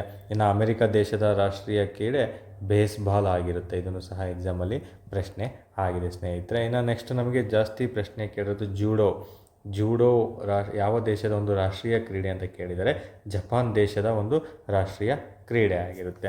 ನಂತರ ನಮಗೆ ಬಿಲ್ಲುಗಾರಿಕೆಯೂ ಪ್ರಶ್ನೆ ಆಗಿದೆ. ಇದು ಬಿಲ್ಲುಗಾರಿಕೆ ಭೂತಾನ್ ದೇಶದ ಒಂದು ರಾಷ್ಟ್ರೀಯ ಕ್ರೀಡೆ ಆಗಿರುತ್ತೆ. ಅದೇ ಥರ ಬೇರೆ ಬೇರೆ ದೇಶದ ರಾಷ್ಟ್ರೀಯ ಕ್ರೀಡೆಗಳು ತುಂಬ ಬರ್ತವೆ, ಅವನು ಸಹ ಇಂಪಾರ್ಟೆಂಟ್ ಆಗಿರುತ್ತೆ. ಇನ್ನು ನಮ್ಮ ನೈಬರ್ ಕಂಟ್ರಿ ಆಗಿರುವಂತಹ ಬಾಂಗ್ಲಾದೇಶದ ರಾಷ್ಟ್ರೀಯ ಕ್ರೀಡೆ ಬಂದು ಕಬಡ್ಡಿ ಆಗಿರುತ್ತೆ. ಓಕೆ, ಇನ್ನು ಇಂಗ್ಲೆಂಡ್ ಬಂದು ಕ್ರಿಕೆಟ್ನ ಪಿತಾಮಹರು ಅವರೇ ಆಗಿರ್ತಾರೆ ಸ್ನೇಹಿತರೆ, ಅದನ್ನು ಸಹ ಇಂಪಾರ್ಟೆಂಟ್ ಆಗಿರುತ್ತೆ. ಇನ್ನು ಮುಂದಿನ ಪ್ರಶ್ನೆ, ದೇಶದ ಅತಿ ದೊಡ್ಡ ಕೌಶಲ್ಯ ಕಾರ್ಯಕ್ರಮವಾದ ಇಂಡಿಯಾ ಸ್ಕಿಲ್ಸ್ ಸ್ಪರ್ಧೆ 2024 ಇತ್ತೀಚೆಗೆ ಒಂದು ಯಾವ ಸ್ಥಳದಲ್ಲಿ ಜರುಗಿತು ಅಂತ ನಿಮಗೆ ಪ್ರಶ್ನೆಯನ್ನು ಕೇಳಲಾಗಿದೆ. ಇದಕ್ಕೂ ಸಹ ಸರಿ ಉತ್ತರ ಬಂದು ನಮಗೆ ನವದೆಹಲಿನೇ ಆಗಿರುತ್ತೆ. ದೆಹಲಿಯಲ್ಲೇ ಈ ಒಂದು ಕಾರ್ಯಕ್ರಮ ಜರುಗಿರುತ್ತೆ ಸ್ನೇಹಿತರೆ. ಇತ್ತೀಚೆಗೆ ನಿಧನರಾದ ಪಂಡಿತ್ ರಾಜೀವ್ ತಾರಾನಾಥ್ ಅವರು ಈ ಕೆಳಗಿನೊಂದು ಯಾವ ವಾದ್ಯ ನುಡಿಸುವುದರಲ್ಲಿ ಪರಿಣಿತರಾಗಿದ್ದಾರೆ? ಕಲೆ ಮತ್ತು ವಾಸ್ತುಶಿಲ್ಪ ಅಂತ ಬಂದಾಗ ಇದು ತುಂಬಾ ಇಂಪಾರ್ಟೆಂಟ್ ಆಗಿರುತ್ತೆ. ಯಾಕಂದರೆ ಇವರು ಮೈಸೂರಿನಲ್ಲಿ, ಅಂದರೆ ಮೈಸೂರು ಮೂಲದವರಾಗಿರ್ತಾರೆ. ಇತ್ತೀಚೆಗೆ ಮೈಸೂರಿನಲ್ಲಿ ಇವರು ನಿಧನವನ್ನು ಹೊಡ್ತಾರೆ ಸ್ನೇಹಿತರೆ, ಹಾಗಾಗಿ ಇದು ಇಂಪಾರ್ಟೆಂಟ್ ಆಗಿರುತ್ತೆ. ಪಂಡಿತ್ ರಾಜೀವ್ ತಾರಾನಾಥ್ ಅವರು ಈ ಸರೋದ್ ಅನ್ನು ನುಡಿಸುವುದರಲ್ಲಿ ಇವರು ಪ್ರಸಿದ್ಧಿಯನ್ನು ಪಡೆದಿರುತ್ತಾರೆ. ಇದರಲ್ಲಿ ಏನು ಈ ಉಸ್ತಾದ್ ಅಂತ ಒಬ್ಬರು ಬರ್ತಾರೆ, ಉಸ್ತಾದ್ ಹಮ್ಜದ್ ಅಲಿ ಖಾನ್ ಅಂತ, ಇವರು ಸಹ ಈ ಸರೋದ್ ನುಡಿಸೋದರಲ್ಲಿ ಪರಿಣಿತರಾಗಿರ್ತಾರೆ. ಇದನ್ನು ಸಹ ಎಕ್ಸಾಮಲ್ಲಿ ಪ್ರಶ್ನೆಯನ್ನು ಕೇಳಲಾಗಿದೆ ಸ್ನೇಹಿತರೆ. ತದನಂತರ ನಮಗೆ ತುಂಬ ಬಾರಿ ಪ್ರಶ್ನೆ ಕೇಳಿದ ದೊರೆ ಸ್ವಾಮಿ ಅಯ್ಯಂಗಾರ್ ಅಂತ ಎಲ್ಲರೂ ಸಹ ಕೇಳಿರ್ತಾರೆ. ಇವರು ಯಾವ ಒಂದು ವಾದ್ಯಕ್ಕೆ ಪ್ರಸಿದ್ಧಿ ಅಂದರೆ ವೀಣೆಗೆ ಪ್ರಸಿದ್ಧಿಯನ್ನು ಪಡೆದಿರ್ತಾರೆ. ಇನ್ನು ಹರಿಪ್ರಸಾದ್ ಚೌರಾಸಿ ಅಂತ ಬರ್ತಾರೆ, ಇವರು ಕೊಳಲಿಗೆ ಸಂಬಂಧಪಟ್ಟಂಥವರಾಗಿರ್ತಾರೆ. ಇನ್ನು ಜಾಕೀರ್ ಹುಸೇನ್ ತುಂಬ ಬಾರಿ ಪ್ರಶ್ನೆ ಕೇಳಿದರೆ ತಬಲಾ, ಜಾಕೀರ್ ಹುಸೇನ್ ಅವರು ಯಾವ ಇದಕ್ಕೆ ಸಂಬಂಧಪಟ್ಟಿದ್ದಾರೆ? ತಬಲಕ್ಕೆ ಸಂಬಂಧಪಟ್ಟಿರ್ತಾರೆ. ನಂತರ ಉಸ್ತಾದ್ ಬಿಸ್ಮಿಲ್ಲಾ ಖಾನ್, ಉಸ್ತಾದ್ ಬಿಸ್ಮಿಲ್ಲಾ ಖಾನ್ ಅವರು ಯಾವ ಒಂದು ವಾದ್ಯಕ್ಕೆ ಪ್ರಸಿದ್ಧಿ ಅಂದರೆ ಇವರು ಶಹನಾಯಿ ನುಡಿಸೋದ್ರಲ್ಲಿ ಪ್ರಸಿದ್ಧಿಯನ್ನು ಪಡೆದಿರ್ತಾರೆ ಸ್ನೇಹಿತರೆ. ಇದೇ ಥರ ನಮಗೆ ತುಂಬ ಪ್ರಶ್ನೆಗಳನ್ನು ಸಹ ಕೇಳಿದ್ದಾರೆ.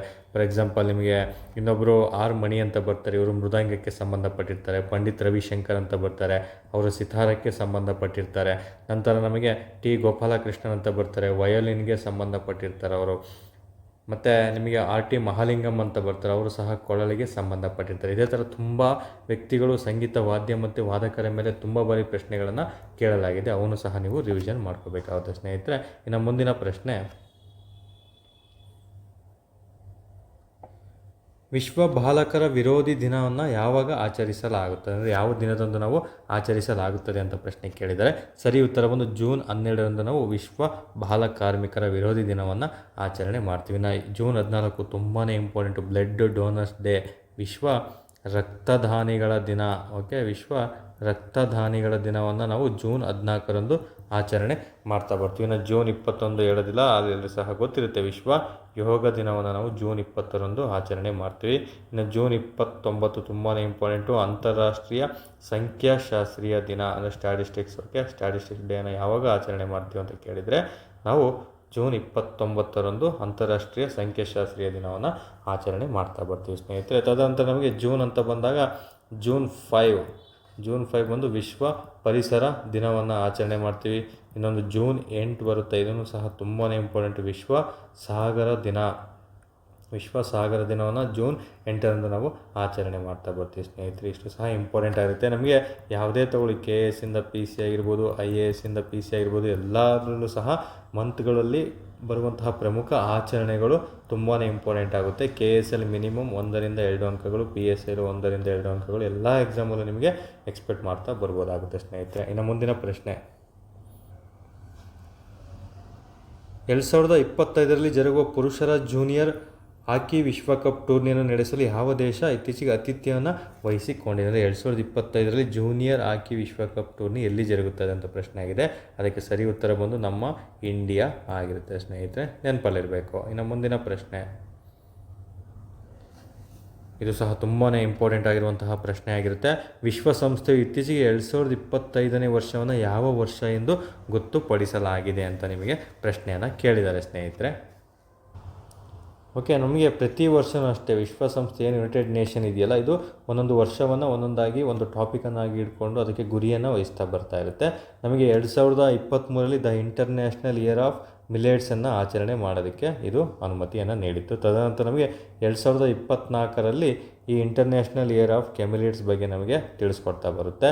ತದನಂತರ ನಮಗೆ 2025ರಲ್ಲಿ international year of quantum science and technology ಬಗ್ಗೆ ನಮಗೆ ತಿಳಿಸ್ಕೊಡುತ್ತೆ. ಇದಕ್ಕೆ ಸರಿ ಉತ್ತರ ಬಂದು ಇದಾಗಿರುತ್ತೆ ಸ್ನೇಹಿತರೆ. ಇನ್ನು ಕೊನೆಯ option international year of millets and ಪೆಸ್ಟ್ರೋಲಿಸ್ಟ್ ಅನ್ನೋದು ನಮಗೆ ಯಾವುದಕ್ಕೆ ಇಂಪಾರ್ಟೆಂಟ್ ಅಂದರೆ 2026ರ ಒಂದು ಥೀಮ್ ಆಗಿರುತ್ತೆ, ನೆನಪಿರಬೇಕಾಗುತ್ತೆ. ಇದನ್ನು ಸಹ ಎಕ್ಸಾಮಲ್ಲಿ ಕೇಳುವಂಥ ಚಾನ್ಸಸ್ ಇರುತ್ತೆ. 24 ನೆನಪಿರಬೇಕು, 23, 24, 25, 26 ಸಹ ನಿಮಗೆ ನೆನಪಲ್ಲಿ ಇರಬೇಕಾಗುತ್ತೆ ಸ್ನೇಹಿತರೆ. ಮ್ಯಾಚ್ ದಿ ಫಾಲೋಯಿಂಗ್ ಸಹ ಕೇಳೋ ಚಾನ್ಸಸ್ ಇರುತ್ತೆ. ಓಕೆ, ಮುಂದಿನ ಪ್ರಶ್ನೆ, 2024-25ನೇ ವರ್ಷ ಸೇರಿ ಮುಂದಿನ 3 ವರ್ಷಗಳಲ್ಲಿ ಭಾರತದ GDP ಎಷ್ಟು ಪ್ರಗತಿಯನ್ನು ಸಾಧಿಸಲಿದೆ ಎಂದು ಇತ್ತೀಚೆಗೆ ವಿಶ್ವ ಬ್ಯಾಂಕ್, ವರ್ಲ್ಡ್ ಬ್ಯಾಂಕ್ ಅಂದಾಜಿಸಿದೆ ಅಂತ ಪ್ರಶ್ನೆ ಕೇಳಲಾಗಿದೆ. ಇದಕ್ಕೆ ಸರಿ ಉತ್ತರ ಬಂದು 6.2%. ಮುಂದಿನ 3 ವರ್ಷಗಳಲ್ಲಿ ಇಷ್ಟು ಏರಿಕೆ ಆಗಲಿದೆ ಅಂತಲೂ ಸಹ ತಿಳಿಸ್ಕೊಡುತ್ತೆ. ಅಂದರೆ ಇತ್ತೀಚೆಗೆ ಭಾರತದಲ್ಲಿ GDP ಬಂದು 8.2%, ಶೇಕಡ 8.2% ಪ್ರಗತಿ ಸಾಧಿಸ್ತಾ ಇದೆ ಅಂತಲೂ ಸಹ ವರ್ಲ್ಡ್ ಬ್ಯಾಂಕ್ ಇತ್ತೀಚೆಗೆ ಒಂದು ಸುದ್ದಿಯಲ್ಲಿ ಅಂದರೆ ಘೋಷಣೆಯನ್ನು ಮಾಡಿತ್ತು. ಅದರ ಜೊತೆಗೆ ಮುಂದಿನ 3 ವರ್ಷಗಳಿದೆ ಅಂತ ಕೇಳಿದರೆ 6.2% ಆಗಿರುತ್ತೆ, ನೆನಪಲ್ಲಿರಬೇಕು. ಇತ್ತೀಚೆಗೆ ಸುದ್ದಿಯಲ್ಲಿರುವ ಸುನಿಲ್ ಚೆಟ್ರಿ ಅವರು ಈ ಕೆಳಗಿನ ಯಾವ ಕ್ರೀಡೆಗೆ ಸಂಬಂಧಿಸಿದ್ದಾರೆ ಅಂತ ಪ್ರಶ್ನೆ ಕೇಳಲಾಗಿದೆ. ಇದಕ್ಕೆ ಸರಿ ಉತ್ತರವನ್ನು ಫುಟ್ಬಾಲ್. ಫುಟ್ಬಾಲ್ನ ದಿಗ್ಗಜ ಅಂತಲೂ ಸಹ ಇವರನ್ನು ಕರೀತಾರೆ. ಇತ್ತೀಚೆಗೆ ಅವರು ರಿಟೈರ್ಮೆಂಟನ್ನು ಘೋಷಿಸುತ್ತಾರೆ ಸ್ನೇಹಿತರೆ, ಹಾಗಾಗಿ ಇದು ಇಂಪಾರ್ಟೆಂಟ್ ಆಗಿರುತ್ತೆ.